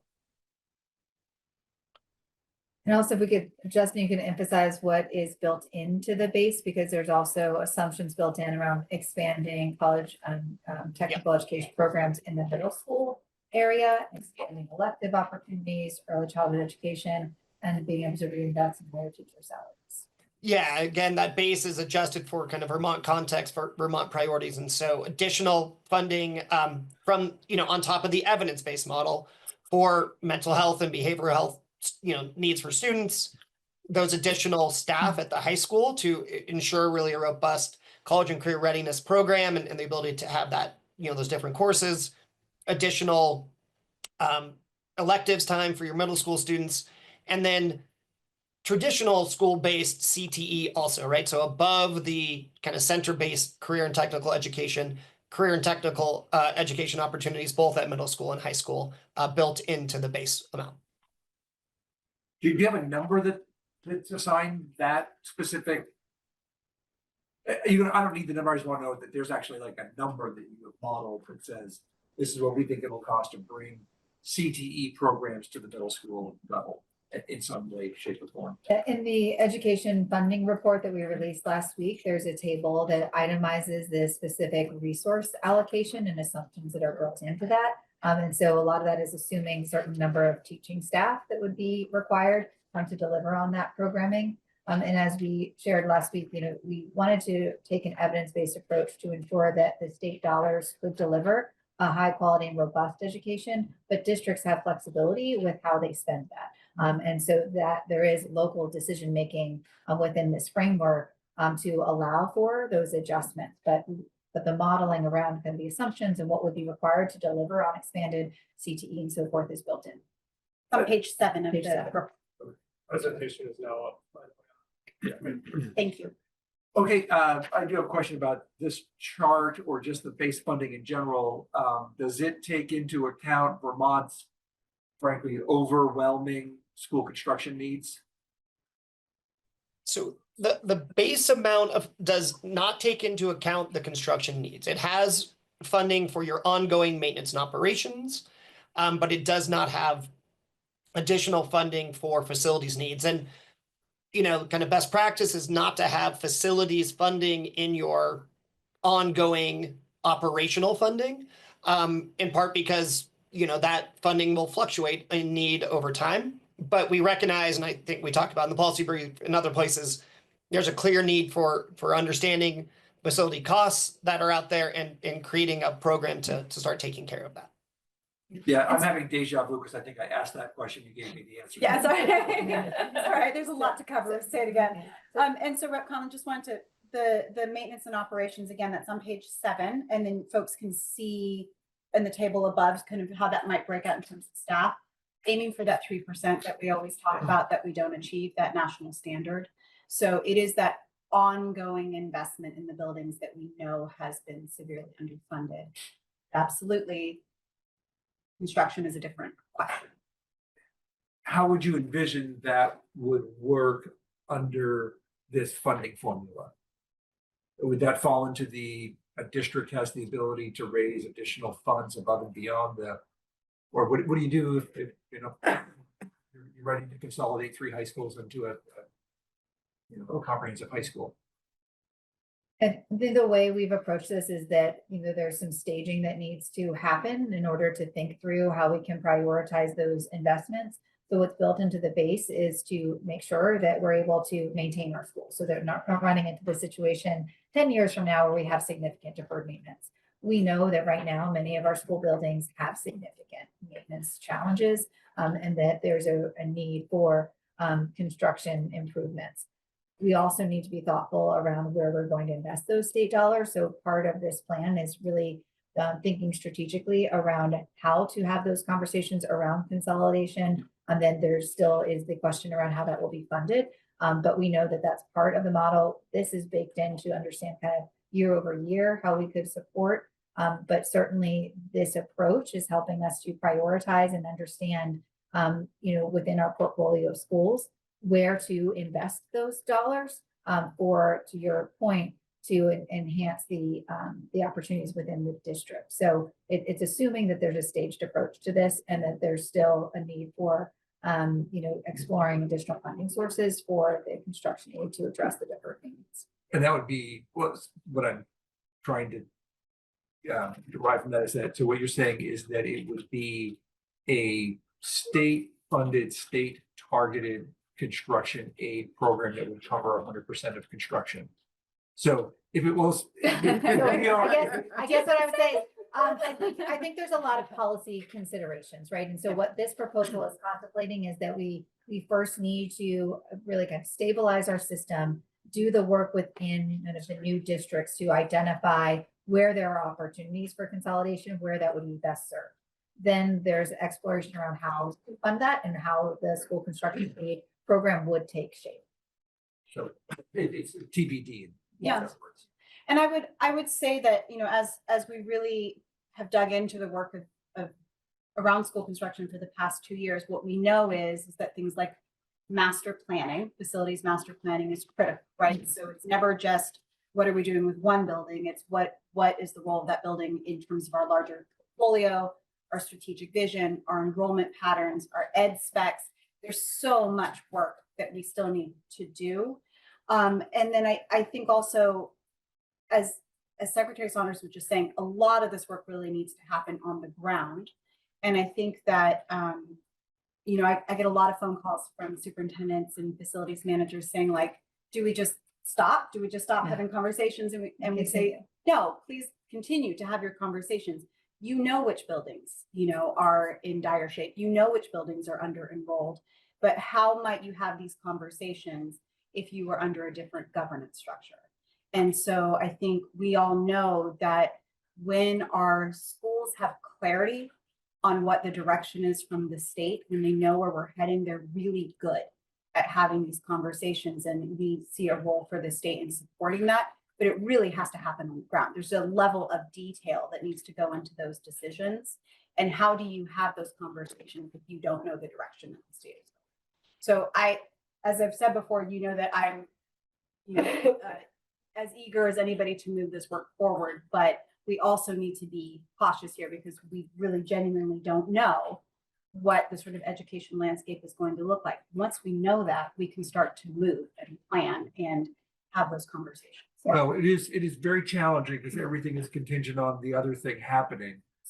So if we look at sort of the 4-year implementation phase of everything that the governor has proposed, we have Woodstock High School that 4 years ago wanted to move ahead with the bond, and everybody's sort of stuck. And we say, let's just say Governor Scott's proposal, we do everything. Well, it really wouldn't be 4 years till, seems to me, before we'd even start talking about how we're going to fund school construction, and that would just be, I think, challenging. So I think this approach is setting the stage for having the conversations around the school construction aid approach for Vermont. Yeah. And I hear as we talk about that multi-year timeline, it's going to be important for us to get concrete around at what point do we evaluate that and what are some of the preconditions for us to be able to move forward with that approach. I think a lot of the planning to date has happened in more of a local context. And as Jill often says, if we think about these lines, districts as dotted lines and you expand them, there may be different ways that we're going to review and evaluate where to invest in facilities. And so this work is really a precursor for the state to think about school construction aid and how we can really target and be strategic around those investments within kind of a future state of our school portfolio. Yeah, I mean, those Take that are back. honestly, that's setting the stage to have the conversation. I think to somebody with a dire construction need or a strong desire to start planning one Right. is hard to hear. Right, and I think we always have to prioritize if there are safety concerns or health concerns, that needs to be always prioritized to be able to address that. So we have heard this question, I think, twice in the last couple of weeks. So let us just kind of come back as we think about this as part of the longer roadmap for the plan. But I do see that a lot of the preconditions for a school construction aid would be built in to this phased approach, because you're necessarily within the new district model doing planning and thinking about how to establish really effective feeding patterns in elementary, middle, and high. There's an evaluation around the schools. We'll be having further conversations as a state around how do we define schools that are small by necessity versus schools that are small by choice. What we're seeing built into this modeling is some assumptions that we're going to maintain a lot of our current portfolio now, while giving us time to be more thoughtful and planful around establishing that criteria. So all of that is supportive of moving in a direction and thinking about how we're going to prioritize that. But I do think it's important for us to just circle back and be able to provide some more clarity around where we look at this on the timeline. Just real quickly, you've Yes. mentioned a number of times the small by choice, small by necessity, and I'm gonna ask, are you aware of how many school districts out there, keeping that in mind, who are trying to merge and can't because of school construction aid not being available? I know there are school districts like that. I have some of mine district. And I wonder how widespread that is, because I really do think that there's a number of schools out there who may have consolidated if they could have. So are you aware? I get lots of phone calls on this from superintendents and facilities managers. So this is conversations that have happened quite a lot. Had a conversation this morning with a facility manager who was talking about, they have a desire to potentially close one of their schools or change it over to a pre-K and after school and their central offices, but they need some additional dollars to add a wing to another school. So part of what we're describing as small by necessity is also, it's not just geographical isolation. It's maybe we have a school with 100 kids and just down the street, there's a school with 100 kids, and we would love to move those kids over, but we actually have to add on additional space and capacity. So I think that this is, some districts are much further along in those conversations, I would say, and some districts, it would be starting the conversation sort of from the beginning. Yeah, it's absolutely an area of conversation and concern. But just to follow up, that you haven't done an assessment in the state of how many have proposals out there trying to get them passed but can't because of that. Just No, it's we based do on track how just many bonds go up. right. And That I that's understand. a different. Okay, different thanks. conversation. That's all I'm. We are having conversations across the state, through our listen and learn tour, we did regional planning in understanding what type of proposals are out there in terms of consolidation. There are sometimes, as you're describing, there may be limitations in terms of the actual facility, but we also hear that there's other barriers to being able to do that work, and that there's a need for really greater clarity from the state around what those parameters are, because it's important that we're able to establish those guardrails to support that work in a way that's consistent across the state, because as we know, these are really challenging discussions, and the field is really looking for some greater support and cover to do a lot of this work. So certainly we can come back and be able to share what we have identified in our conversations regionally is what are some of the barriers to engaging in that work. Thank you. Great. And I think my last slide, trying to get a visual representation of the flow of funds related to the CTE Center students. And so the way we're thinking about it is that each of those students is going to be generating base funding of $13,200, which would go to the district of record. And then each of the CTE Center FTE would also be producing about $17,000 through a student weight. So those are going to be kind of the original, that's how much is being generated. The 5,200 is going to go to the district. That is really there for other incurred costs like guidance, making, they are going to be giving out the diploma, also to help with some of the tension between districts sending a student and then not having the capacity, sending a student to CTE and losing that student and that economies of scale to provide other really robust programming for the students who stay in the district and that district high school. 8,000 is going to go directly to the CTE through an on behalf payment. And then the $17,000 from the weight would go to the CTE BOCES. So each of those FTE will generate $25,000 to the CTE BOCES. And then again, have dollars remaining to cover those incurred costs and those economies of scale issues and trying to, get rid of some of the tension we've heard about for years as we've studied this between sending a student and keeping them at that home high school.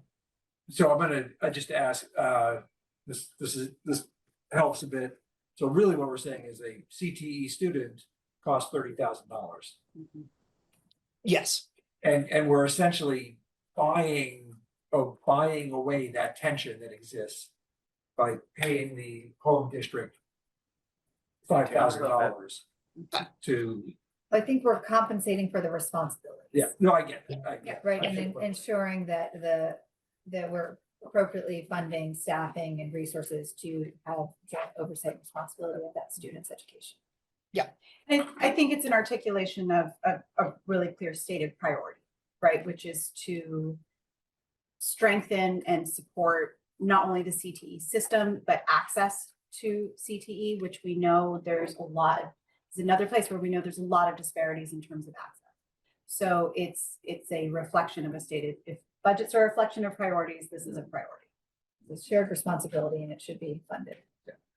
Yeah, it's the $30,000 a student part that's absolutely something to discuss. Okay, so All right. we're gonna, yes, move into, I think we've received a lot of questions just around the comparison. So how does this proposal compare to our current spending? It's important as we look at that comparison to really call out what the differences are within the two systems. So Amanda will walk through that, but as we talk about spending, just keep in mind that it also comes with assumptions around how we deliver education and how we scale our education system. So that's built into this, and we'll walk through how that plays out in terms of. And I'll turn it over to you. Thank you. So I want to start off by, again, we tried to do our best to make things as apples to apples as we could. There's still a bit, the new system and the current system are pretty different. So it can be challenging to compare the two. So I'm going to try to call out how we've tried to make that adjustment. So the first thing I want to talk about is that base funding. So we looked at what you're going to see here is first row is the statewide average, and then looking in within districts by size and by need, kind of grouping in the different categories. But we start off, the first couple columns are what we're recommending. So you'll see very first off, the base and the foundation formula is that 13,200 that we've talked about. When we look at total funding then per long-term weighted ADM, so that's accounting for the additional funding that comes through size, through,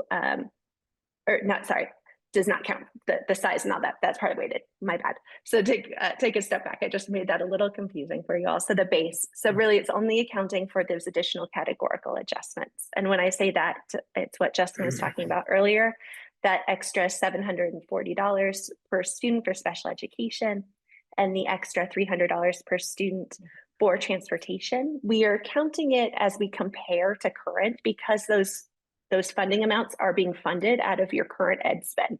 So again, this is a place of trying to make it a little more apples to apples. Even though we're treating it as a categorical, currently it's funded out of what would be kind of your base funding. So we're trying to map them. So when you do that on a statewide average, it's that $13,700 once you account for those pieces.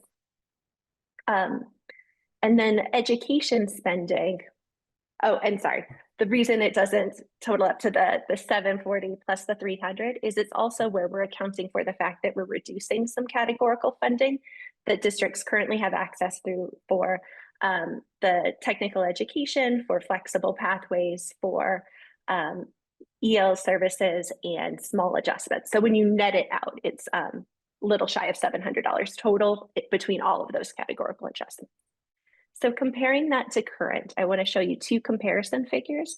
So the first one is FY25 ed spend per our recommended long-term weighted ADM. So that's a new calculation. The one just to the right is what you're probably more familiar with seeing, which is your per pupil spending, or PPS, which is your ed fund by your current Act 127 long-term weighted ADM. So I wanted to show you both because I think it's, again, trying to make it apples to apples. You would want to compare the two long-term weighted ADMs that are using the same long-term weighted ADM. So when we look at that, your current ed spend per recommended long-term weighted ADM over the whole state is about 15,000. If we looked at what's kind of your implied, your per pupil spend using your current weights, that's actually about $13,000 and pretty similar to what we're recommending in the base. So part of what that tells us is that your current districts are spending more in some places and spending less and not really accessing those full tax capacity weights. But when we look under the hood, then what does that look like by district size? You can see it's actually pretty consistent in any of the columns. If you're looking by size, there's not a lot of difference based on size in that kind of base levels funding if we think about it per weighted student. It is very different though when we look at it per district need. So under our recommended approach, it's very similar, a little variation when we think about adjusting for those categorical adjustments, but relatively the same. However, when we look at your current ed spend, either per our recommended long-term weighted ADM or per your current Act 127, you can see there's about a $2,000 difference on a per student, per weighted student level by need. So your low need places are spending about $2,000 more once you account for the need of the communities than your high need places. So that's something to really be thinking about in your current system. So I think we can go to the next slide there. Amanda, would you actually mind Yep. pausing there? I want you to Yeah, say please. that last part again, because there was a ton of information, but the last Yep. part I think is really important about the high needs. So our higher free and reduced lunch communities are spending about $2,000 less per pupil than our low need communities. Yes, they are spending per weighted student less. So after your system has accounted for what it thinks you would need to adjust for need to get to that kind of per weighted student category, you're seeing your low need communities spend $2,000 more than your high need communities. So you have a lot of variation. And if we end up needing it, I made a chart that shows you just have a lot of variation if you look at that spending per weighted student in your current system. Can I And that's ask a really, question? Yes, please. And this is really, am I reading this right question? Yeah. Your point is well taken that a high FRL district, according to this, in current reality, is spending perhaps $2,000 less per pupil than a lower one. Under the recommended two boxes, they're still spending at that low level. Correct. So that's when we think about the base. So we'll see on the next slide. Okay. What does it All right. look So like now when you I've then got it. also add the extra Thanks. dollars? Thank But you. yeah, your goal in the system would be to have very similar spending on a weighted student level. You wouldn't want to see that variation after your system's already accounted for what it thinks are needs that generate higher costs. So let's go to the next one. And I think we can kind of see so this slide is now comparing total funding to total recommended funding, which is now including that base funding, size adjustments, sparsity, all those student need weights, kind of on a more per student basis instead of a per weighted student, is a per a long-term ADM. And you can see the difference between the recommended funding in that first column and your current spend. It is a difference overall of about 8% less is what we say statewide as a whole should be spending. You'll see When we look by district size, that percentage difference is pretty comparable across the size groups. What's interesting to look at right now, back to that idea of your lower need places are currently spending less than your high need places are currently spending more than your low need places. In our recommendation. I need less. I need less. Yeah, right. Yeah, it catches myself. I have to think about it. I'm like, high is more, yeah. But what we're saying is that while it's an overall net reduction, the recommended funding per ADM, so per student, is higher than FY25 spending in 36 districts, or about 30% of your districts, and primarily your higher need districts. So we're recommending they're spending more than they currently are under current funding levels as a grand total. And that would make sense based on what we've described, and that we know some of our higher needs communities are not taking advantage of that tax capacity, and so we're seeing that out. So with this being able to guarantee that students with similar needs have similar resources, you would expect that we would have our higher needs communities being able to spend. Exactly. That's the disconnect we were seeing behind the intention of your system with its tax capacity rates and the reality of what's happening in your communities. Just real, very quickly, 36 districts, that's out of the 119. 119. Yep. Actually, I think it's actually out of 122, because I think there's 3 non-operating that we don't count when we think of the 119. Just confirm. Thanks. Yeah. And then a last couple slides before we open it broader for questions. The overall spending in the future state. This is where it's tricky to answer the question of where do the savings come from for a couple reasons. One, the foundation formula is based on a desired future state. So it's using that evidence-based model of what the research says is needed to support student success, plus those Vermont context and priority adjustments that we've talked about. So from that approach, the resource estimates are really developed from scratch versus kind of starting from the current and making reductions to get to cost savings. So it's a bit of a directionality challenge. We didn't, with making these recommendations, start from what you're spending now, and instead think about what would it cost to provide the system that we're recommending in the future. Again, it represents the recommended amount of funding that the state, and then therefore Vermonters collectively, should be responsible for providing. So it does not include any additional local funding. And I just want to raise that when we see that difference between communities at that base level, your system is still picking up and paying for the variation of different communities. Different communities bear more of the burden, but still collectively as a whole, communities are facing increased taxes because of increased spending in other communities, and not receiving that same level of funding for their own students. So again, it doesn't include any additional local funding. That's a separate policy decision and conversation if you want to allow additional local above and beyond what the state should be responsible for.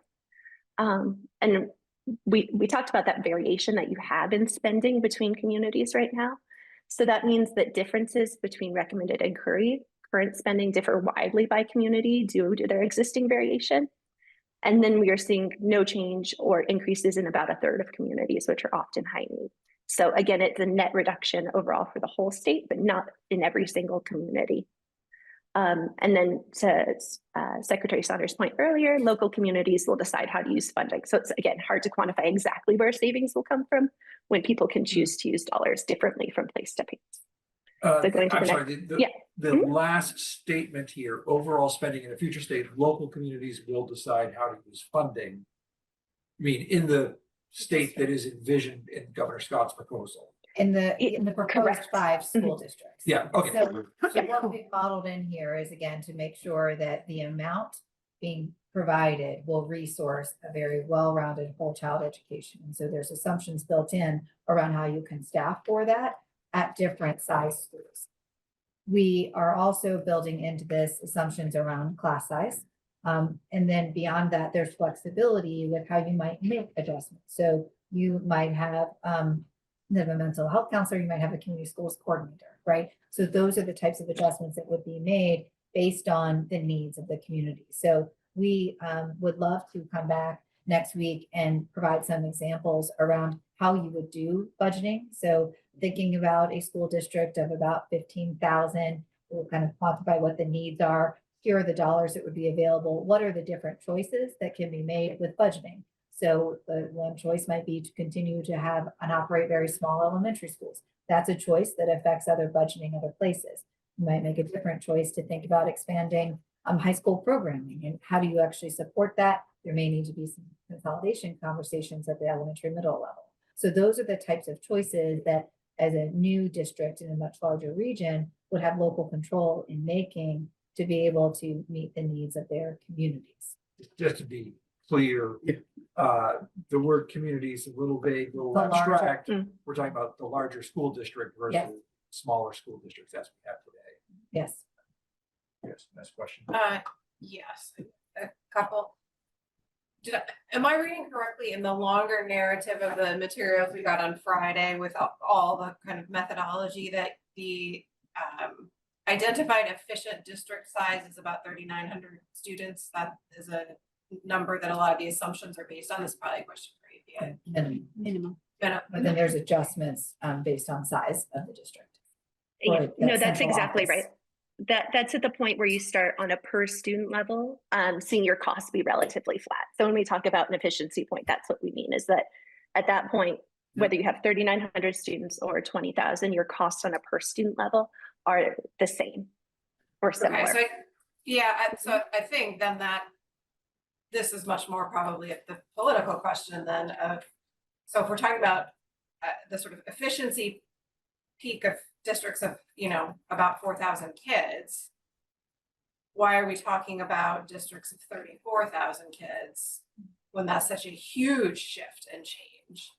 And I don't see the mechanism, but yeah, in the modeling, we're also talking about very different school size shifts. And so the proposal seems to have very clear, here are the district sizes, we're gonna do this, these big districts that are quite a bit larger than what is offered as the most efficient. But then we're also modeling based on school sizes that we don't have, nor does there seem to be a clear way that we get to those school sizes. Like, it feels like this very incompatible modeling between district size and school size and our current state. Zoe, I'll let you schools- field the yeah. governance question, but perhaps Yeah. before we get into that one on the school size, the way that the formula is designed right now is to allow you to keep the current size of your schools by having applying the size adjustment to all of your current schools. I should name that that's not to say that the staffing within the schools might not need a change within the both the recommended, and I think it'll be on the next slide, both the recommended funding that's available and also any recommendations around minimum class sizes or different education quality changes. But so the system is intended to be responsive to how your school portfolio flexes. So it adjusts for size now, then you set the criteria for which schools can receive it to then change who's eligible within the portfolio of schools. So that's the intention of that piece, is to be a little more flexible and responsive to how that may change over time, knowing that any changes to the school portfolio are a longer term conversation. You couldn't do that on day one. You could not say, well, great, now we only have 100 schools. That clearly wouldn't work. I'll let perhaps Zoe or Jill speak to the conversation around the 5 districts. I just wanted to add on in the school. So I think just to reinforce that in terms of the modeling, it is assuming in the first year or two that we would have the same number of schools, but there would be adjustments with staffing. So you do have some schools that are already operating at that optimum efficiency, are doing their budgets to align staffing to enrollment, are effectively sharing resources across schools, and you have others that are not. And so part of the kind of the broader policies around having education quality standards and guardrails would be establishing those parameters, because we know that you can achieve this high quality education with the funding available, but it does require some adjustments in terms of how you would staff and resource those schools. So I think that's an important consideration when we think about that transition.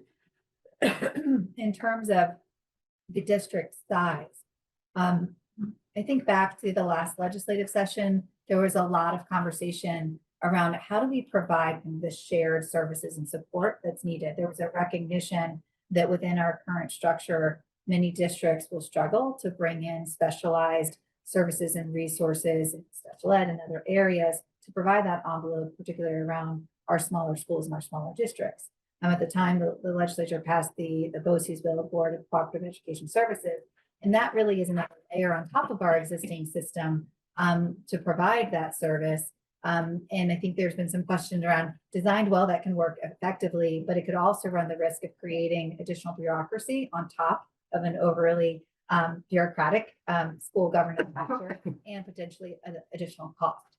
So when you think about these broader regions of a school district, it's not exactly what we think about with our current central office staff of our superintendent and some of the core administrators. It's also thinking about having a robust central office that is providing some of the additional specialized services in terms of education preparation and other support that is needed for the larger region.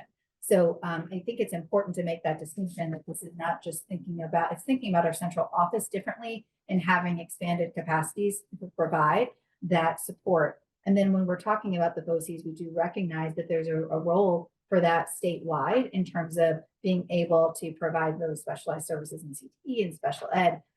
But your central office is also more robust in meeting the needs of your schools. The other factors we think about the geography is really looking to achieve some sort of consistency in terms of need of the student population. So you'll see in the maps that we shared within the 5 districts, it's pretty similar in terms of free and reduced lunch. It's also similar when you compare property wealth. So when we think about conversations around Brigham and the potential for raising additional local dollars, that parity and property wealth is something that is important to consider because we know that there would need to be some sort of equalization mechanism in place at the state to ensure that every community has the equal ability to raise funds should we make those policy decisions.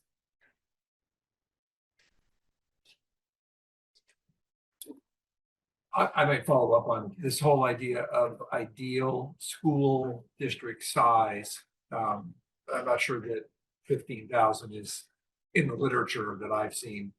And I'm just curious to know, it's probably a question for the consultants, whether you, at a certain point, you reach economies of scale that then are in reverse because you might need 3 business managers rather than 12, but then you add one more and then they need to have another layer of supervision.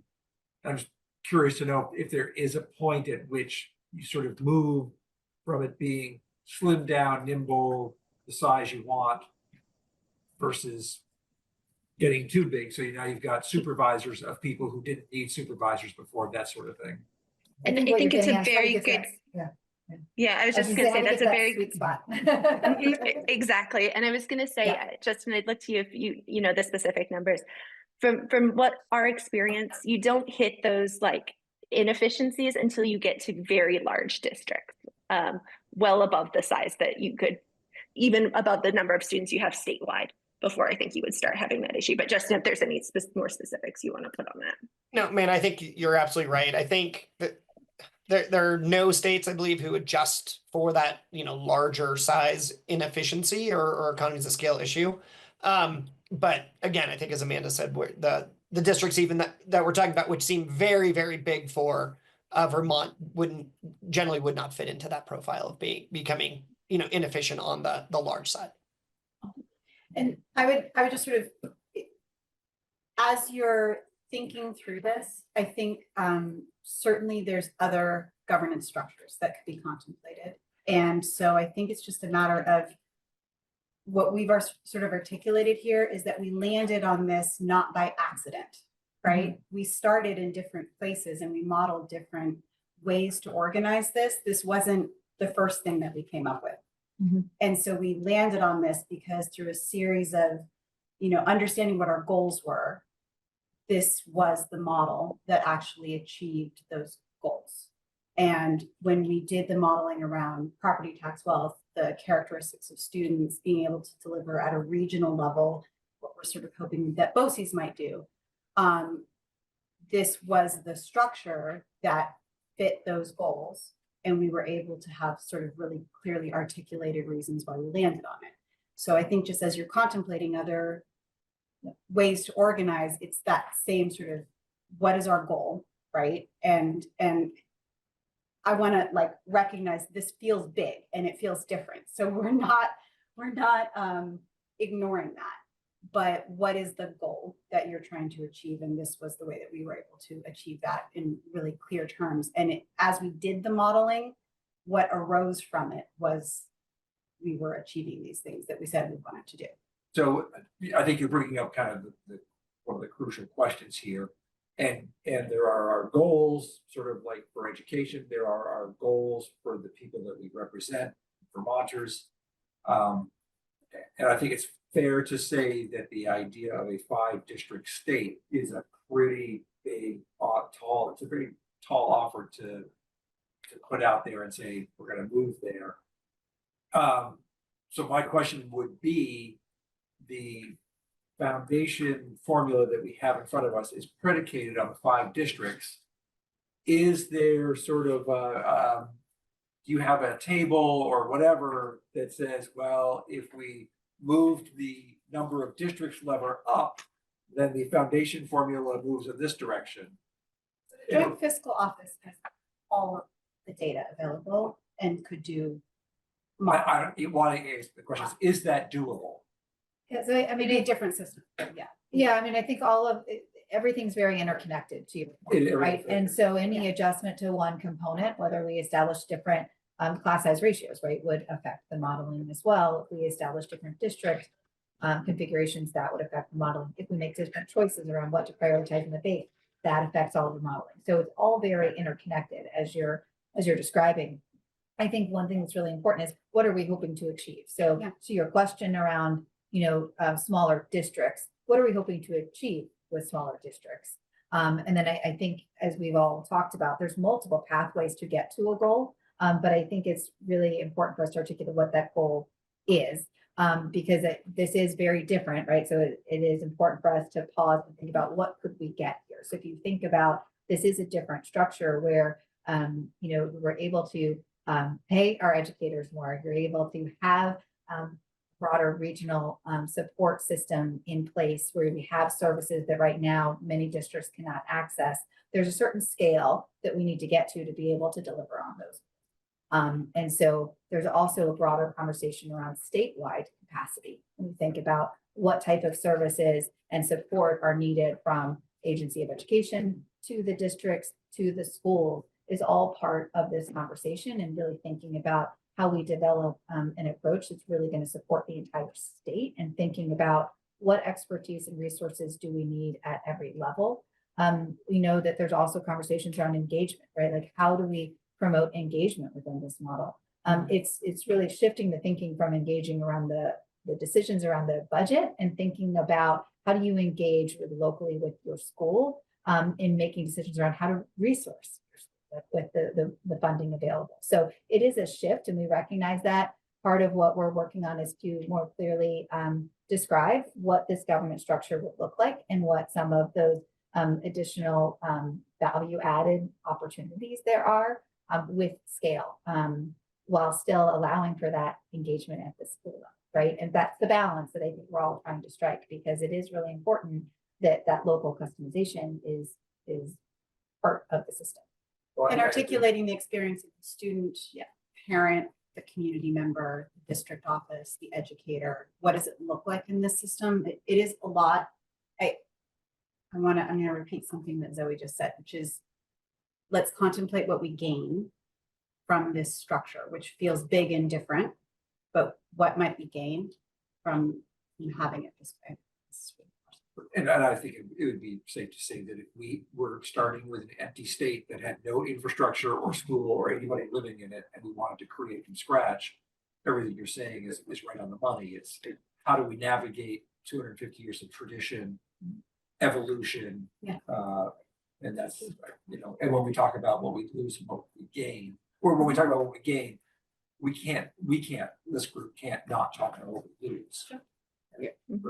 I have to ask a more specific question along those very lines of, if I look at the 4 biggest districts in the state, one of which is right above 3,900 and 3 that are hovering near it. So near what we consider scale, all operating high schools well above the model school size, and elementaries that are in some cases right on or close. So, you know, certainly maybe some shifting to happen there, but we're talking pretty close to the model numbers. You know, my understandings of those 4 districts is that between at least 2 of them, if we're looking at this, the numbers of this future state against their current budgeting, and budgets that will be approved hopefully in a couple months here, it would be a net reduction of somewhere between $40 and $50 million for those 4 districts, students in those 4 districts. What are families in the 4 largest districts in our state that are in schools that are operating at scale gaining from this plan and this transformation? I mean, that's the question my constituents and my schools are asking me, and we have to be able to answer. Yeah. So as you can imagine, we're also fielding a lot of questions from specific school board members and superintendents who are engaged in doing this modeling. What would this look like if this formula were implemented? So we're having some follow-up to make sure that they're taking into account all of the different weights and adjustments and categorical aid as they're looking at this holistically, so that we do have that opportunity to compare more apples to apples. So we will be able, specific, I think, to some of the questions you have, we're already engaged in those conversations and setting up meetings where we really roll up our sleeves, look at the data, look at the numbers, and make sure that we can be supportive in that process of understanding what that delta could be, but also recognizing that the dollars are part of a much larger district, right? So there are different choices that can be made within the district around how to resource the entire school portfolio. So we are doing that on a school by school, but there are bigger choices to be made that could allow you to resource differently at different levels of the system. And what we'd love to bring back next week is some kind of examples of scenarios of how we go through that. We're also partnering with New Solutions K-12, which many of our districts have worked very closely with, who's helping us to do that modeling and make it a little bit more concrete. What we've shared today is that we know that there's a need to, and the field for people to understand, what does this mean for my specific school, right? And so there's work to be done to really make sure that that modeling is being done holistically and that they're factoring in all considerations. But then we also do need to step back and think about it as an overall system where there are different choices to be made within the portfolio of schools. I do think it would be very helpful if we had at least a couple of specific examples, Yes. looking at our largest districts. Yes.